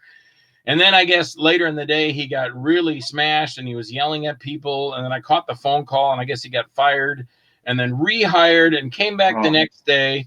And then flash forward till I met him at ScoutCon 2008. And Keir Dullea was with him, and Keir Dullea was super cool, just like I said, because he was like my wife. He's talking to my wife. We're having a good time at the table, and Gil Gerard was there, and like I said, Erin Gray was there, and I'm trying to remember the guy did his voice on Police Academy. He was there, and all a great time. And then Keir Dullea was at his table, and he was cool. He goes, yeah, Joel, right next door. And, oh, yeah, Keir, cool. And then Gary Lockwood comes, Sits down. I walk over. Hey, Gary Lockwood, it's nice to see you again. I met you down at Star Trek convention back in 1996 down in Fort Lauderdale. No, you didn't. Get out of here. What? Because no, you didn't meet me. I've never met you before in my life. And I'm thinking, man. And then they had their promoter guy that was promoting them came in, and he had all this stuff in his booth, and he took all his stuff in his booth and he brought it over and he stuck it in the corner of my booth. And I turned around and I looked and I go, what is that crap? What is all that crap doing? I don't think I said crap. I was getting pretty pissed by this part. And I'm going, why is all that crap over here? So then I found out that he had brought it over. So I picked it all back up, walked behind his booth and set it down. And he's like, what are you doing? And I go, what are you doing? I go, that's my booth. This is yours. Why is him bringing this stuff? He goes, okay, look, I don't want to fight about it. And I go, I don't either, but why would you go bring your stuff? Do I bring my crap over to your booth and lay it there? And then I brought my mother-in-law and father-in-law by, and they were all excited. I go, hey, the guy from 2001 Space Odyssey's here. You want to meet him? Oh, that'll be great. And they come over with me, and I go, hey, Kieran. And now Kieran's kind of acting like Gary. He's like, oh, whatever. And I'm thinking, why are you being like this to your fans? And so I'm trying to introduce him. I go, Mr. Lockwood, this is my mom. Oh, yeah, hey, well, how you doing? And I'm going, man, what a jerk. And I go, Mom, Dad, forget about meeting him. Let's go meet somebody cool. I'll take you over to the guy from Lost in Space, which now I can't remember his name, Mark Goddard. I said, let's go meet him. He's a real cool guy. And I pulled him away from his table. And that's my meeting. Your horror story? Well, yeah, you're big, meeting an actor. And I think your wife said it the best. She was saying something like, you should be there. And I think Adam was saying it too, that you're there to meet I never say fans. I just say friends. I don't have any fans, but I have people that like my movies. So I say the people that like my movies come there to meet me. So you be nice to them. You don't be a jerk like they were being to me. And I never understood that, because I know I've met a couple other people at conventions recently, and I kind of I told some other people, and I was like, maybe I shouldn't say that. Maybe he's just having a bad day, but don't take it out on me. Again, my table's here. His table is down here. And I walked right down. I go, hey, Butch, Joel Wynkoop, nice to meet you. Yeah, whatever. He just basically pushed my hand out of his hand. He could care less. And so then I saw him at Sci-Fi recently, and I said, you know what? I tried to be nice. I tried to be welcoming. I tried to talk. All I wanted to do was go over there and greet him and say hello and how you doing. And I'm like, it's not worth the effort when someone doesn't even want to, they don't even want to respond to you or talk back to you or anything. So, but my biggest one was Gary Lockwood. I don't know why you would act that way to somebody that, likes you. And I really liked him in that Star Trek episode, but if I ever see that Where No Man Has Gone Before, if I were to see that again, the first thing I'm going to think, yeah, I met him. He was like really rude to me and pushed me away, wouldn't meet my mother-in-law and my father-in-law. And his agent was putting his crap in my booth. And in 96, he was drunk and wasted. I don't, so those are my bad ones. That's probably the only bad one I've met. I've met a lot of people in the industry, and they've always been cool, but that was the worst. So I don't know how I got off on that. Sorry. Like I said, we're essentially signing their paychecks. They make money off of everything that we do.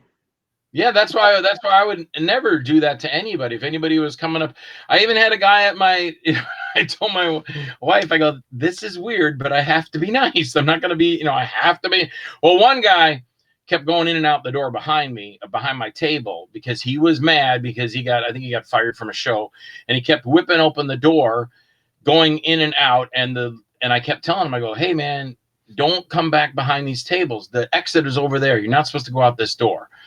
And he kept doing it anyway, till the last time he knocked stuff off my table and the guy's table next to me. He knocked, and I said, there's no police there to say, sir, stop behaving like a ass, or we'll have to, or there's nobody does that. So sooner or later you have to stand up for yourself. So I finally saw him coming again, and I walked between my table and I blocked him, and I go, dude, why are you acting like such an asshole?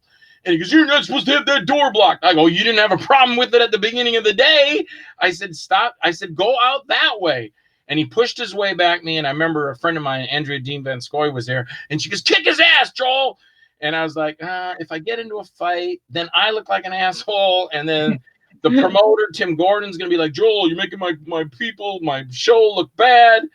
And I'm going, why couldn't the guy just go out the exit door? Why did he have to do this? So it's like sometimes you don't want to do something, but if I don't stand up for myself, there's nobody else to come around and help me. And then everybody's like, hey man, you're a pussy because you got pushed around and you didn't even do anything about it. So damned if I do and damned if I don't. but again, I can say most of the people, and that was just at a convention, but most people that I've worked with, other actors on all the movies I've done, they've all been cool. And the directors have always been awesome. You know, I got to work with Herschel Gordon Lewis, which was great. I worked with William Graffet, you know, he's an awesome guy. You know, he did Curse of Tartu and Mako Jaws of Death and all those movies, and got to work with him. He was awesome. And so, yeah, so unfortunately the money's not there, like the Tom Cruise money or the Denzel Washington money. But it's what you do, what you enjoy to do. I'm making the movies, and that's enjoyable. And then of course I get to be a guest at shows like Sci-Fi Bartow or Daytona Comic-Con or Spooky Empire or FX or Fusion Con or places like that. And that's what makes it fun, and that's what keeps it worthwhile, and that's why you keep doing it. Or opening up my Facebook and someone saying, hey man, I just friend requested you because I saw you in Dirty Cop No Donut. I thought you were great. We were in a McDonald's. And they always come in spurts. It's always like a long time before someone says, oh, yeah, I remember you. And my wife and I are in line. And it was right before we went to Howell Screen because we both worked there at Busch Gardens. And he turned to me and he goes, hey. And then he stops and he turns away. And I looked at my wife and I go, yeah, he probably recognized this from, Howell Screen. He went through one of the houses or something. And then he turns it back around. And he goes, I'm sorry, but are you in a movie called Dirty Cop No Donut? And I go, it depends if you liked it. He goes, I love that movie. And I go, yeah, that was me. He goes, oh, I knew it. I knew that was you. That's my favorite movie. Dirty Cop No Donut rules. And everybody like at McDonald's was looking at it. Goes, would you please sign my receipt? And I go, sure, man. And so sign the receipt. But those are the things that makes it worthwhile. So even though you don't sit back and go, hey, let me count my money. 10 billion, 11 billion, 20 billion. You got cool stories like that where people accept you for what you are and what you've done has made them say, man, cool, I really enjoyed that movie. So that's what makes it worthwhile. The money is just like icing on the cake. So, and you got to have money. And I work for a lot of movies where the people are just like, can you just do it for free? No, this is my job. Do you go to your boss? How much did I make this week? Oh, I made $480 here this week. I tell you what, you guys just keep it because I really like you. And I'm not going to take a check this week. I guarantee it. Nobody does that. Oh. Oh, man. So I was going to ask, do you find it with technology to be easier in the industry to make movies? Well, like I said, it's yes and no. For me, it's like not really. But for people that have a lot more money and they can invest in all this cool camera equipment, and these are the same guys they're filmmakers, and this is great that they have 80 grand laying around that they'll go, man, I'm going to get $80,000. I'm going to get my new red 8,000 gigabyte camera and my flying drone attachment camera. And I've got the new mega board effects 10,000 layered element bit editing program, and I can add any mixture of anything I can get in there, and that costs me an extra 100 grand. So I've got $500,000 just all involved in all this, and I'll make a great movie. And okay, let me get my actors. Can you guys work for free? No, you spent all this money on all this shit. Pay your actors. So for me, I don't have all that, but I'll go out, write something that I can do, and then I'll cast for it, and then I'll tell my actors, look, I can't pay you a lot, but this is what I can pay you. I didn't spend 100 friggin' grand on a camera and an editing board. I have my small little simple editor if I do it myself, and I have my small little HD camera that actually graduated from my digital camera when it just completely died. I used it until it just died. I had to get an HD camera, and I said, I'll shoot that, but I said, the difference is, because everybody's just like, be in my movie and you'll get an IMDb credit and I'll give you a banana. I will have a simple lunch for you and I will pay you something for your effort. Oppose the guys that got 100, 200, 300 grand in editing and camera, the best camera in the whole fucking world, and it's just so marvelous and it's beautiful, and they're like, the picture is crystal clear, and I'm like, I don't care if it doesn't have a good story. You're just, but it's so crystal clear. Yeah, but the story sucks. I would rather see something shot on Super 8, like Leaf Jonker's Darkness on Super 8, which was a cool movie, then watch somebody that shot something on the highest red, the most ultimate black dragon, most technological thing in the whole wide world, and it's two people sitting at a table going, so how's Francine? Well, Francine decided not to go to college. Really? We gave her a lot of money. Yes, we did. Yay! It's so clear, but the story is boring me to death. Show me something. Sorry, that's a tangent I get on. No, I completely understand. I mean, if the story isn't there, then it's not gonna help that, you have, 4K HDR picture and Yeah, I mean, there's nothing wrong with that. If I can make it now, we did a lot of our stuff. We did Battlesuit, we did Nakota, and Hess were all shot on a red camera from Warner Jacques did that, and my producer Marcus Kempton. We did, so it looks great. But I also think I wrote a pretty cool script that went along with it, that the action flowed, and something I learned from my partner Tim Ritter a long time ago. He told me always keep the action movie. When you're doing low budget, there's not too many people that care about if you have a scene that slows down and goes, hello, Gertrude. Hello, Arthur. And what are you doing today? Well, I've decided to plant the rosebud outside. No, you don't have any named actors. You just have two people. And yeah, some people might look at it and go, yeah, but and that's your people that are your closest friends or the people that worked on the movie or your mommy or your daddy. And they're looking at it going, good job, son, good job. But in reality, out in the big world, people are going, this is boring. I don't want to see Clint Eastwood and Meryl Streep. Yes, I'll watch a conversation like that. But Jocko Baloney and Joni Dingo, I don't care. So I want to see something going on. So what I learned was keep the pace moving.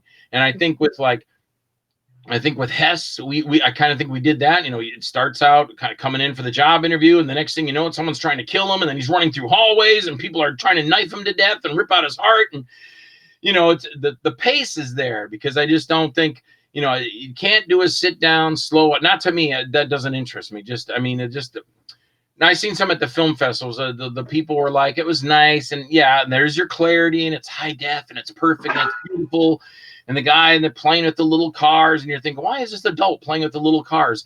And as the movie drags on for 20 minutes, which is, again, it's fine, but you finally get to the end and you find out it wasn't the adult. Their little boy was communicating them from beyond, and the little boy was dead, killed in a car accident, and used to play with his matchboxes, and now they're moving by themselves. And you're like, oh, I get it. And you're like, yeah, nice story. Okay. But what I prefer, so I guess it depends maybe on the person, but all I want to do is trying to deliver something. I guess the best thing is the people that think they go, that if they know Joel Wynkoop movie, if they got something like that for me, they'd be like, yeah, I guess. But I think they more see me like, I'm either fighting, killing, I'm playing a psychopath that kills people. I'm a hero that's karateing people. I'm a superhero or something like that. But I always learned from Tim, keep the action flowing, because when we were shooting Creep in 1995, I said, hey, Tim, I got an idea. When right after the first killing, I got the sheriff's department and the Okeechobee police. They'll be in it, and we can shoot it at Enrico Dairy, and I got the permission and everything. And we'll have all the police cars there. We'll have a big, huge investigation. Everything will be going on. He goes, Joel, stop. He goes, you're my buddy, man. Listen to me. Listen to what you're doing. This happens. Da da da da da da da bam. Da da da da da da da bam. Da da da. And then the movie's moving like this. The movie's going like this. Now you throw in the sheriff's department. Da da da da da da bam. The whole fucking movie just stops right there. And then you have a little investigation. Yeah, it might be important to it, and it's whatever. But you just took a movie that was just off the tracks going like crazy and moving along, and then you stop, and then I did that in Nakota because I wanted to put my friends in it. In Nakota, the movie moves along pretty quick. He goes to his trunk to get his stuff. He opens it up. You see all this gear in the trunk. But when I opened the trunk, I said, well, he grabs this package with these throwing darts in it, and it should just go throwing darts. He puts them on his body. He grabs his nunchucks, his gun, slams the hood. The title of the movie comes out. He's on the road. He's kicking ass right away. But because I wanted to put my friends in it, I open the hood. He grabs the darts. He goes to a flashback. And I look at it now, and I knew it would be this way, but I said, I'll do it anyway. But I look at it now, and I go, I'm going to recut that and cut that out. It's not worth having your friends in something.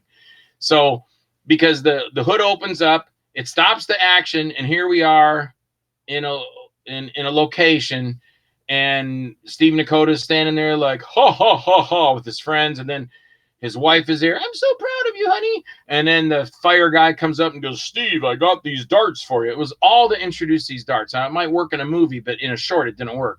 And then, ha ha, take these darts with you. And then the kid comes up and he goes, Michael D. Plias hands over a note, and he goes, here's that information you wanted, Mr. Nakota. Oh, girls, I got to go. And then Nakota looks at it, puts it in his pocket, runs off the scene, and the fireman says, where's he going? And the wife is going, I don't know, but he does it all the time. And it is a great scene. It's cool to be cool in a movie.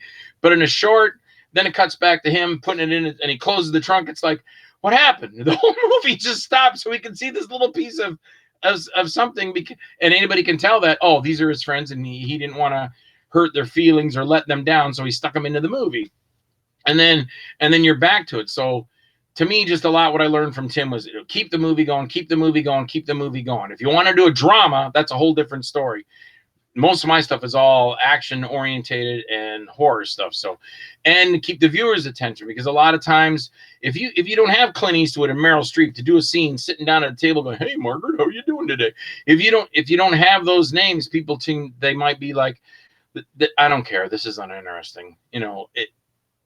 If you're trying to do like an action type thing, again, if you want to just do a dramatic piece and you might get known for that, then that's good for you if that's what your viewership is. I just prefer to do something that's action, going to keep somebody's attention, and I don't want them to look away. Oh, damn, did you just see what he did? Look at that. Look at what he did, Not, hey, let's get a cupcake while he's talking to the person at the table. We won't miss anything.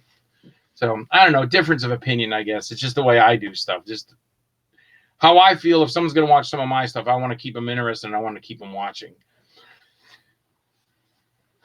Yeah, good analogy. You're definitely and it's definitely action, a horror movie. You got to have something in there to keep people interested. Because if it deviates too far from what's going on, then you're going to lose people.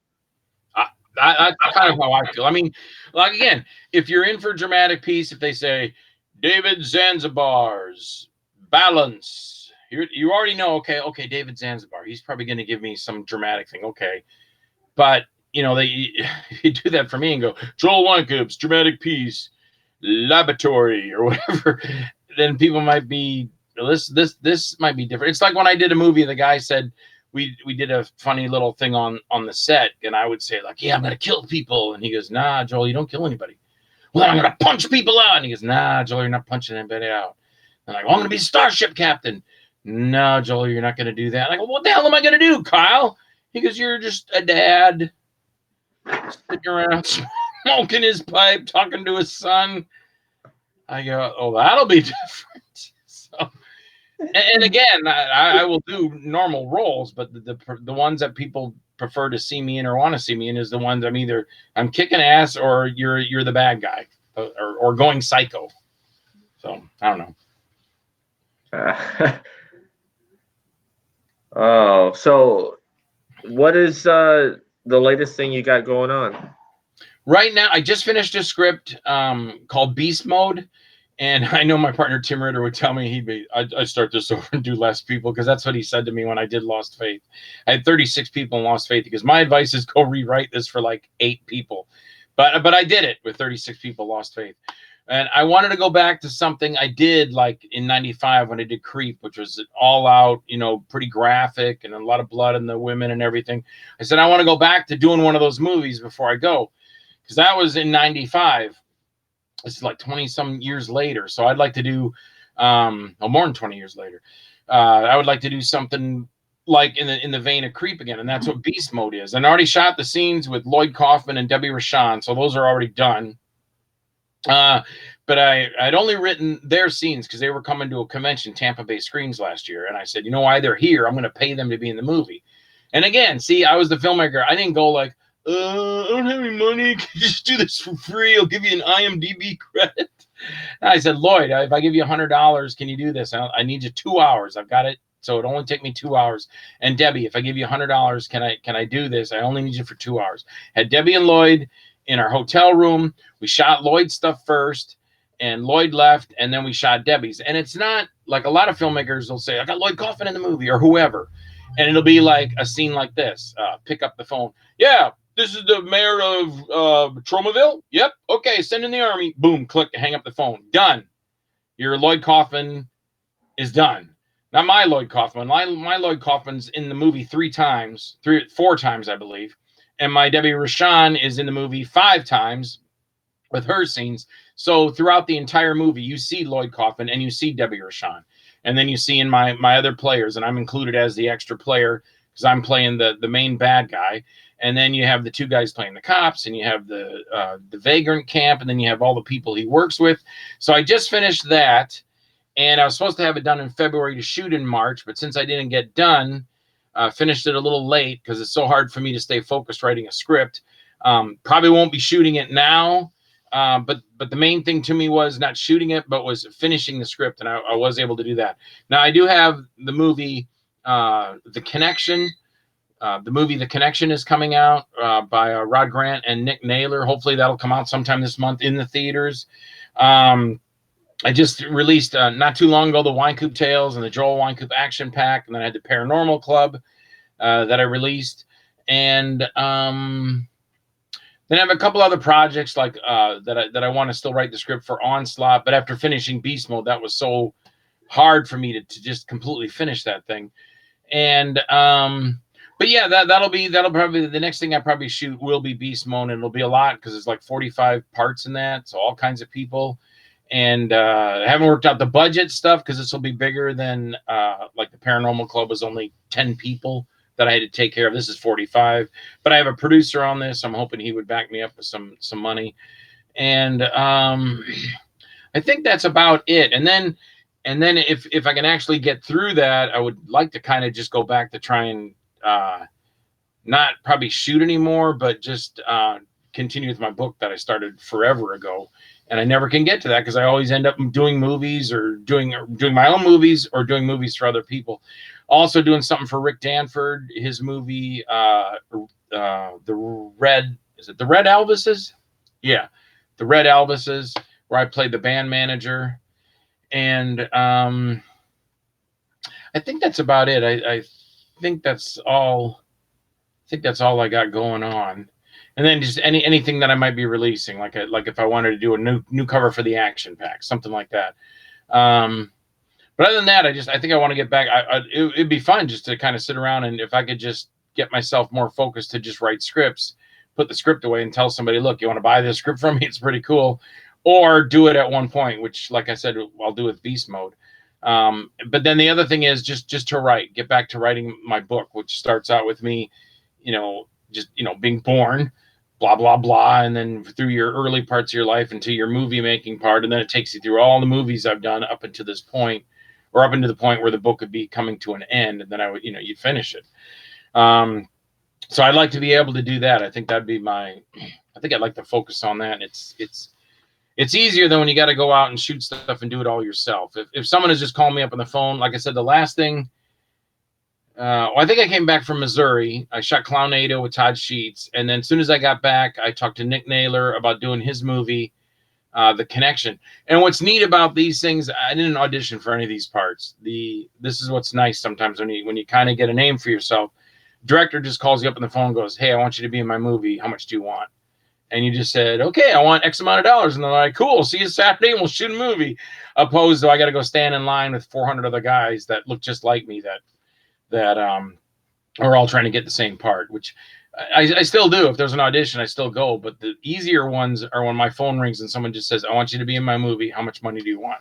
and I can do it. So still not Tom Cruise level, unfortunately, but neither was William Shatner doing Star Trek. That was barely nothing getting by. I mean, you know, him and Leonard Nimoy, and in his book, he talks about that, how sad that was, you know, doing that thing. So whatever. I think it was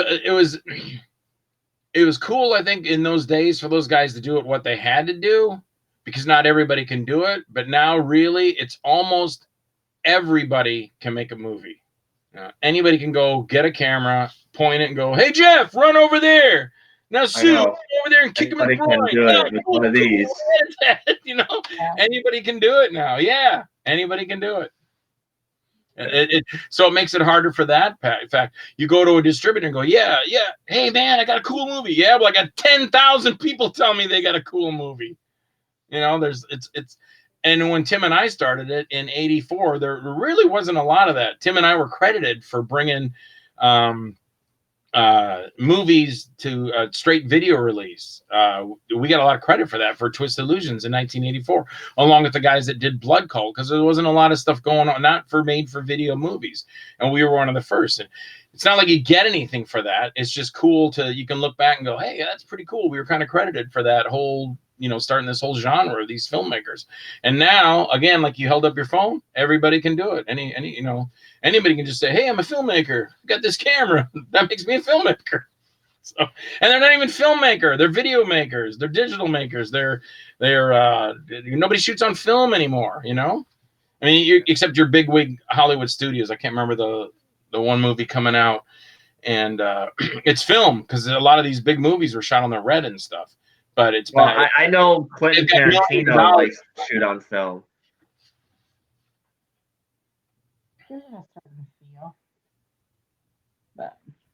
Yeah. With a lot of, you know, avenues, though, he's right. Anybody can make a film, and you can upload it on Facebook or YouTube or. Yeah, I remember we were both doing a gig for it was called the Go Game. An actor, pretty much, and my dad said it too. He goes, son, an actor will do whatever he has to do to make it in the business. And I was too picky then. I go, I don't want to do commercials. I only want to do this big movie. And now I'm like, man, I'll do extra work. I'll do anything to keep busy as an actor. And I asked this one kid, or I don't know how the conversation came up. He had told me, he goes, yeah, because I make a lot of movies. And I go, oh, I make movies too. How many have you done? I go, I don't know. Probably at the time is probably 100, over 100 movies. Oh, he goes, I've done 300 movies. I go, oh, you've done 300 movies and you're doing this? Cool, good for you. Yeah, they're all on YouTube. They're like 10 seconds long. It's a 10-second movie on YouTube? Do you have it packaged? Well, no. Is it in a DVD? No. Is it on VHS in a box? No. Was it on a reel-to-reel shown in a movie theater? No. Do you have anything to show for it? Is there a little file? Do you have an 8x10 lobby card to show me? No. It's on YouTube. And how long is it? 13 seconds. Okay, take that to Steven Spielberg. Which, as funny as that sounds, you look at somebody like Justin Bieber doing crap on YouTube and look where he is now. So you can't figure this business out, man. You just do the best you can do. That's all. Yeah. And have fun with it. Definitely have fun with it. I was going to ask, since, not only are you an actor, you write scripts and stuff, what would you say to somebody who might be interested in writing scripts? Like, what do you suggest that they do to just start writing it and just see what comes up? Or yeah, just start writing it. And there's one thing, and I still use it because first of all, and when I'm doing something, when you're checking out the world of stuff, like I'm doing a lot of stuff on streaming now, and they're like, "Well, send me a poster." I want to know what my movie's going to do on streaming before I spend $800 on a freaking poster. You put it up, and you're going to make my monetization is $7 from the month, and I put $800 into a poster. That's idiotic. So first of all, don't even think about spending the money. If you really truly want to do, you want to do a script, the first thing I suggest, you get something like Trelby, which is a free download on your, your computer. Just pull up Trelby.com. It's a script writing source. Click on that, get set up with Trelby, because that's how I set up and did some of my movies, and I did beast mode on it. The only thing, it doesn't have the like scene numbers, like 1, 2, 3, all the way down the side. But I went in later, put that in, because it looks more professional, and that's the way it should be done with all your. And if you're shooting it yourself, you can put in your medium, your close-up, your long shot, because you know what you want. If you're turning the script over to somebody else, that's the director's job to put all that stuff in what he wants. But I would direct. So if somebody wants to do it, rather than, I'm going to spend $900 on a poster, then I'm going to start writing my script. No, just go to Trelby, download, you get that free. Then you go in there and then write your script, because it tells you how to do it as you go along. You write your first line.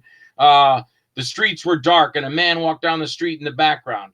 Then you click on that and it'll tell you action, character, transition, scene, something like that. So what that is, you just describe something. That's your action. Click action. It puts it in that format. Then you go to your first character. Then you click down a couple and you put, I don't know, I'll make my first character's name John. And then you hover over it. It'll open back up. Of course, John is a character. You go down and you click character, puts it where it's supposed to be. Then you go, okay, I want John to say, "Get off my lawn or I'll beat your ass, you scumbag." And then you hover over that. It opens that thing back up again. You go, okay, that's dialogue. You click on it. Boom. It puts the script together for you. So there's no way for you to screw it up. It's making the script for you. So, and generally, but I've also done stuff where I just go out with the camera and start shooting. I showed up one time for my television show. I showed up and Anthony's there and he's brought some girl with him, and Mikey's there. He's going to shoot with the camera.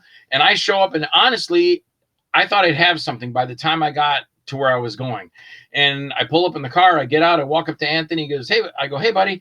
And he goes, "What are we shooting?" I go, "I don't know yet." And he goes, "What do you mean you don't know yet? We're supposed to shoot today." And I go, "Give me 10 minutes. And I walked away and I walked behind the buildings in the alleyway, and I looked at that alleyway and I go, "Got it, 2 shows. I walked around and Anthony, come on, 2 shows. He goes, "What do you mean?" I go, "I just thought up 2 shows. We're going to go do them right now." And the girl was with me and she goes, "Oh my God, is he like this all the time? He just comes up with it on the spot." He goes, "Usually that's how he is." Yeah, we went in the back. We shot part 1 of the episode, and then we shot part 2 in the same alley. And then, of course, we had different locations. But so I've done stuff like that where I've just been, "Anthony, say this." "Okay, I'm going to say this." "Kathy, you say that." "You over there, you say that." "Now run over there and do that," and put the damn thing together. And I had it on television and I released it on DVD. You can do that stuff, but somebody, it's probably much better just write the script, because so many things you can be shooting and then you can be like, "Oh yeah, I should have thought of that. Oh yeah, I could have shot. But if you put it on paper and then you go by the paper and you look at it when you're all done, you go, "Oh yeah, I'm supposed to do this now," and keep the script with you as you're shooting, and then cross off the stuff when you're done with it. You get everything that you want there. Of course, like Tim says, and I picked this up from him. Tim has always told me the script is your skeleton and you're always throwing meat on it. So even when your script is completely done, and they did it in Jaws with Spielberg, they were like, Richard Dreyfuss is like, "Steve, when are we going home, man? I'm tired." He goes, I don't know how long we're going to be out here, guys, but we got to make a cool movie." And they're like, "Cool movie's fine, but oh my God, when am I going home? How long are we going to be out here on the water? The boat's sinking." And the guys are like, "Save the actors." "Fuck the actors, save the film." And they're taking the film off. That's the important thing. So even then, and the damn shark wouldn't work. And Bruce wouldn't work. He kept breaking down. Yeah, I mean, and they're always still, right. And but you're always adding something. So when someone says, "I have the perfect complete script," nobody's going to go exactly by that script. If they're using an actor and somebody else cool comes along, they might be like, "Oh shit, I'd much rather have Chuck Norris in this than Billy Bob here. So Chuck, we're going to throw you in the movie instead. We'll pay you Billy Bob's money plus another $80,000." So it's nothing's locked in. If they say, "Okay, this is the scene where the thing's going to explode," and they go, "Oh, I got a way to make it vaporize. Oh, let's do that and stuff." They don't go back in their script and cross it out and go, "It's going to be vaporized now." I mean, you have your blue pages, your yellow pages, your red pages, your pink pages, but those are days in advance. When they're shooting something, they don't. If they're going to change something, they don't go, "Oh, go do a rewrite and we'll wait here and waste time until you get it run off 3,000 pages for everybody to pop into their script, and then we'll do the atomization of the bulb instead of exploding it." But yeah, first place is probably the best, which I hate to say because so many times I've shot stuff without scripts. Make the script, have the script, go off the script. But you can also do it another way. And that's the way I've done a lot of my stuff, which is just I come up with my head. I see the scenes in my head. And a lot of actors have done that. Eddie Murphy pulled in when they were doing Beverly Hills Cop 2. They had a script. And it was almost basically like he said, I'm not saying that shit. I'll say what I want. And he did. And that's what they used. Same with Abbott and Costello when they did their routine. Who's on first? They walked in. The studio said, here's what you're going to say. Was it Lou or Bud Abbott? He looked at the script. He goes, "This is bullshit." And he threw the pages, and they're going live. It's not like, I mean, we're live now, but live television, not like record it and show it later. They're going live right in the next 4 seconds. He takes the script that the guy gave him, and he just throws it over his shoulder. And he looks at Lou and he goes, "Who's on first?" And they go, "Okay, 3, 2, 1. Hey, Abbott, these ball players today." And they just went into it, and the audience loved it. The stuff they got was crap. So sometimes if something, you got a better idea, you're shooting something, like I said, Eddie Murphy did it. And I guess, yeah, to stick with your story, write the script first, get an idea. And then what I always tell people too is like, they say, "Oh, I want to do something." Find people that are like you that want to do the same kind of stuff you want to do. Reach out to actors, then reach out to an editor, then reach out with a guy with the camera. Now you made a script. Now you can start showing your people. Get somebody that doesn't mind bringing and passing out Cokes to everybody. Have somebody there to snap pictures. Have somebody else there in case you have to run somebody to the hospital or you need somebody to go get a samurai sword and bring it back here. We need it for the scene or something like that. So yeah, and then it all comes down. Way before Nike said just do it, I was saying just do it. Way back in like '93, over in Fort Pierce, when I did a lot of the talk shows, the girl said that to me. She goes, "You've been saying it before Nike, just do it." I go, "Yeah, if you're going to talk about it, you might as well just do it." So if you say you want to make this script, I think that's a great idea. Download that Trelby, you make your script. It helps you. It forms the script. Even if you don't know how to write a script, it forms it for you. All you got to have is a general idea of what you want to do, and it will help you. And print that out, and then go on from there. Do a storyboard if you want. My last Hess, when I did that, I did a storyboard, which I haven't done in ages. I think I did it for Survivors of Remick, and I did one for Lost Faith. Just sit down. It's like a comic book. You're just drawing out the little panels of what you want to do, and you put little arrows to where you're going to go next, and yeah, put it all together and put it out there and then show it to people. I mean, there's no point. I know a lot of filmmakers, they make a lot of movies, and I'm like, where did they show? Did you sell this? No. Or they might go to film festivals, and yeah, film festivals are okay, but it's like, so 300 people saw it here and 200 saw it there and 20. If you're lucky enough to get in, because you spend money, you go, "Here's my $85 to put my movie in your film festival." And the film festival looks it over, and I know this is the way, but then 3 weeks later, "Yeah, we decided not to use your movie, but we're going to keep your $85. You can bet your ass on that." And then even when people see it, then you have it. And I had a movie like this, perfect example. Wynkoop Tales played at the Sunshine Screen Film Festival, Sunshine City Screen Film Festival. Mine played at 10 o'clock at night to midnight. Guess what? Nobody came. It was me, a couple of the cast members, a couple of other people, even the people that I was supporting. I was like, "Hey," and these guys were up on stage, and I was telling them, "Hey, you guys are great. That was awesome. I loved every one of these. I thought that was great. You think any one of them showed up at my movie?" Nope. So sometimes it just doesn't matter. It's almost like it's like my dad said, you can lead a horse to water, but you can't make him drink it. You can do all this stuff you want to show somebody, "Hey, look what I did." And I feel like that all the time. I go, "Look, I did 180 movies. What do you want from me?" And they're like, "I don't give a crap. My kindergartner, he made first place on the baseball team there." Or, he got a trophy for showing up at school. So you can work so hard at something and you think, "Man, look at all I did. Look at all this stuff." And people are like, "I don't care. You got $1 million like Tom Cruise, then I don't want to talk to you." You can bet your ass if I made it all of a sudden, then everybody's like, "Oh yeah, that's cool, man, cool." Yeah, everybody comes out of the woodwork then. Yeah, then yeah. But yeah, just if you got something you want to do, you want to write a script, do something like that, and then it gets your general. And nothing against just coming up with it on your own, but it is much better to have the general idea laying there in front of you. Well, Joel, it's been great talking with you and hearing your stories, and I appreciate you joining us today. Oh, thank you all. Thank you very much. And it's always been cool to see you. I met you way back at Sci-Fi Bartow. Oh man, it had to have been like 4 or 5 years ago. Yeah, like 2014, 2015, something like that. So with Kitchen Killers. Yeah. Yeah. So no, thank you very much. Thank you and your beautiful wife. Thank you so much, very much. Means a lot to me to have you even asked me to come on your show, and I really, really appreciate it. Thank you so much. Yeah, well, like I told, Adam, we love movies and TV and pro wrestling, so we like to bring people in from the industry and listen to their stories. I mean, we've had a wrestling promoter on. We've had, Austin Jalanowski, who's a comic book artist and also an actor himself. And then we just had Yeah, Adam Marcus and you. We were going to have my friend James from Joe Blow, but he's having internet issues, so I'm going to try to get him next week. Okay, cool. But yeah, so we reach out to a lot of different people. I mean, it's great to hear you guys' stories. Well, thanks, man. I really appreciate it. I hope somebody was listening. I hope somebody, took away something, from it. And yeah, and to the people that I make my movies that people see, I hope they're entertained and they enjoy. Mostly the ones I hear back from, they're entertained by them. And that's what an actor is. An actor is an entertainer, and all I'm trying to do is take maybe 90 minutes of your life and show you, or 20 minutes, depending on what it is, and just to entertain you. And hopefully, you're amused by it, or you're like, oh, I really enjoyed that. So that's what it's all about.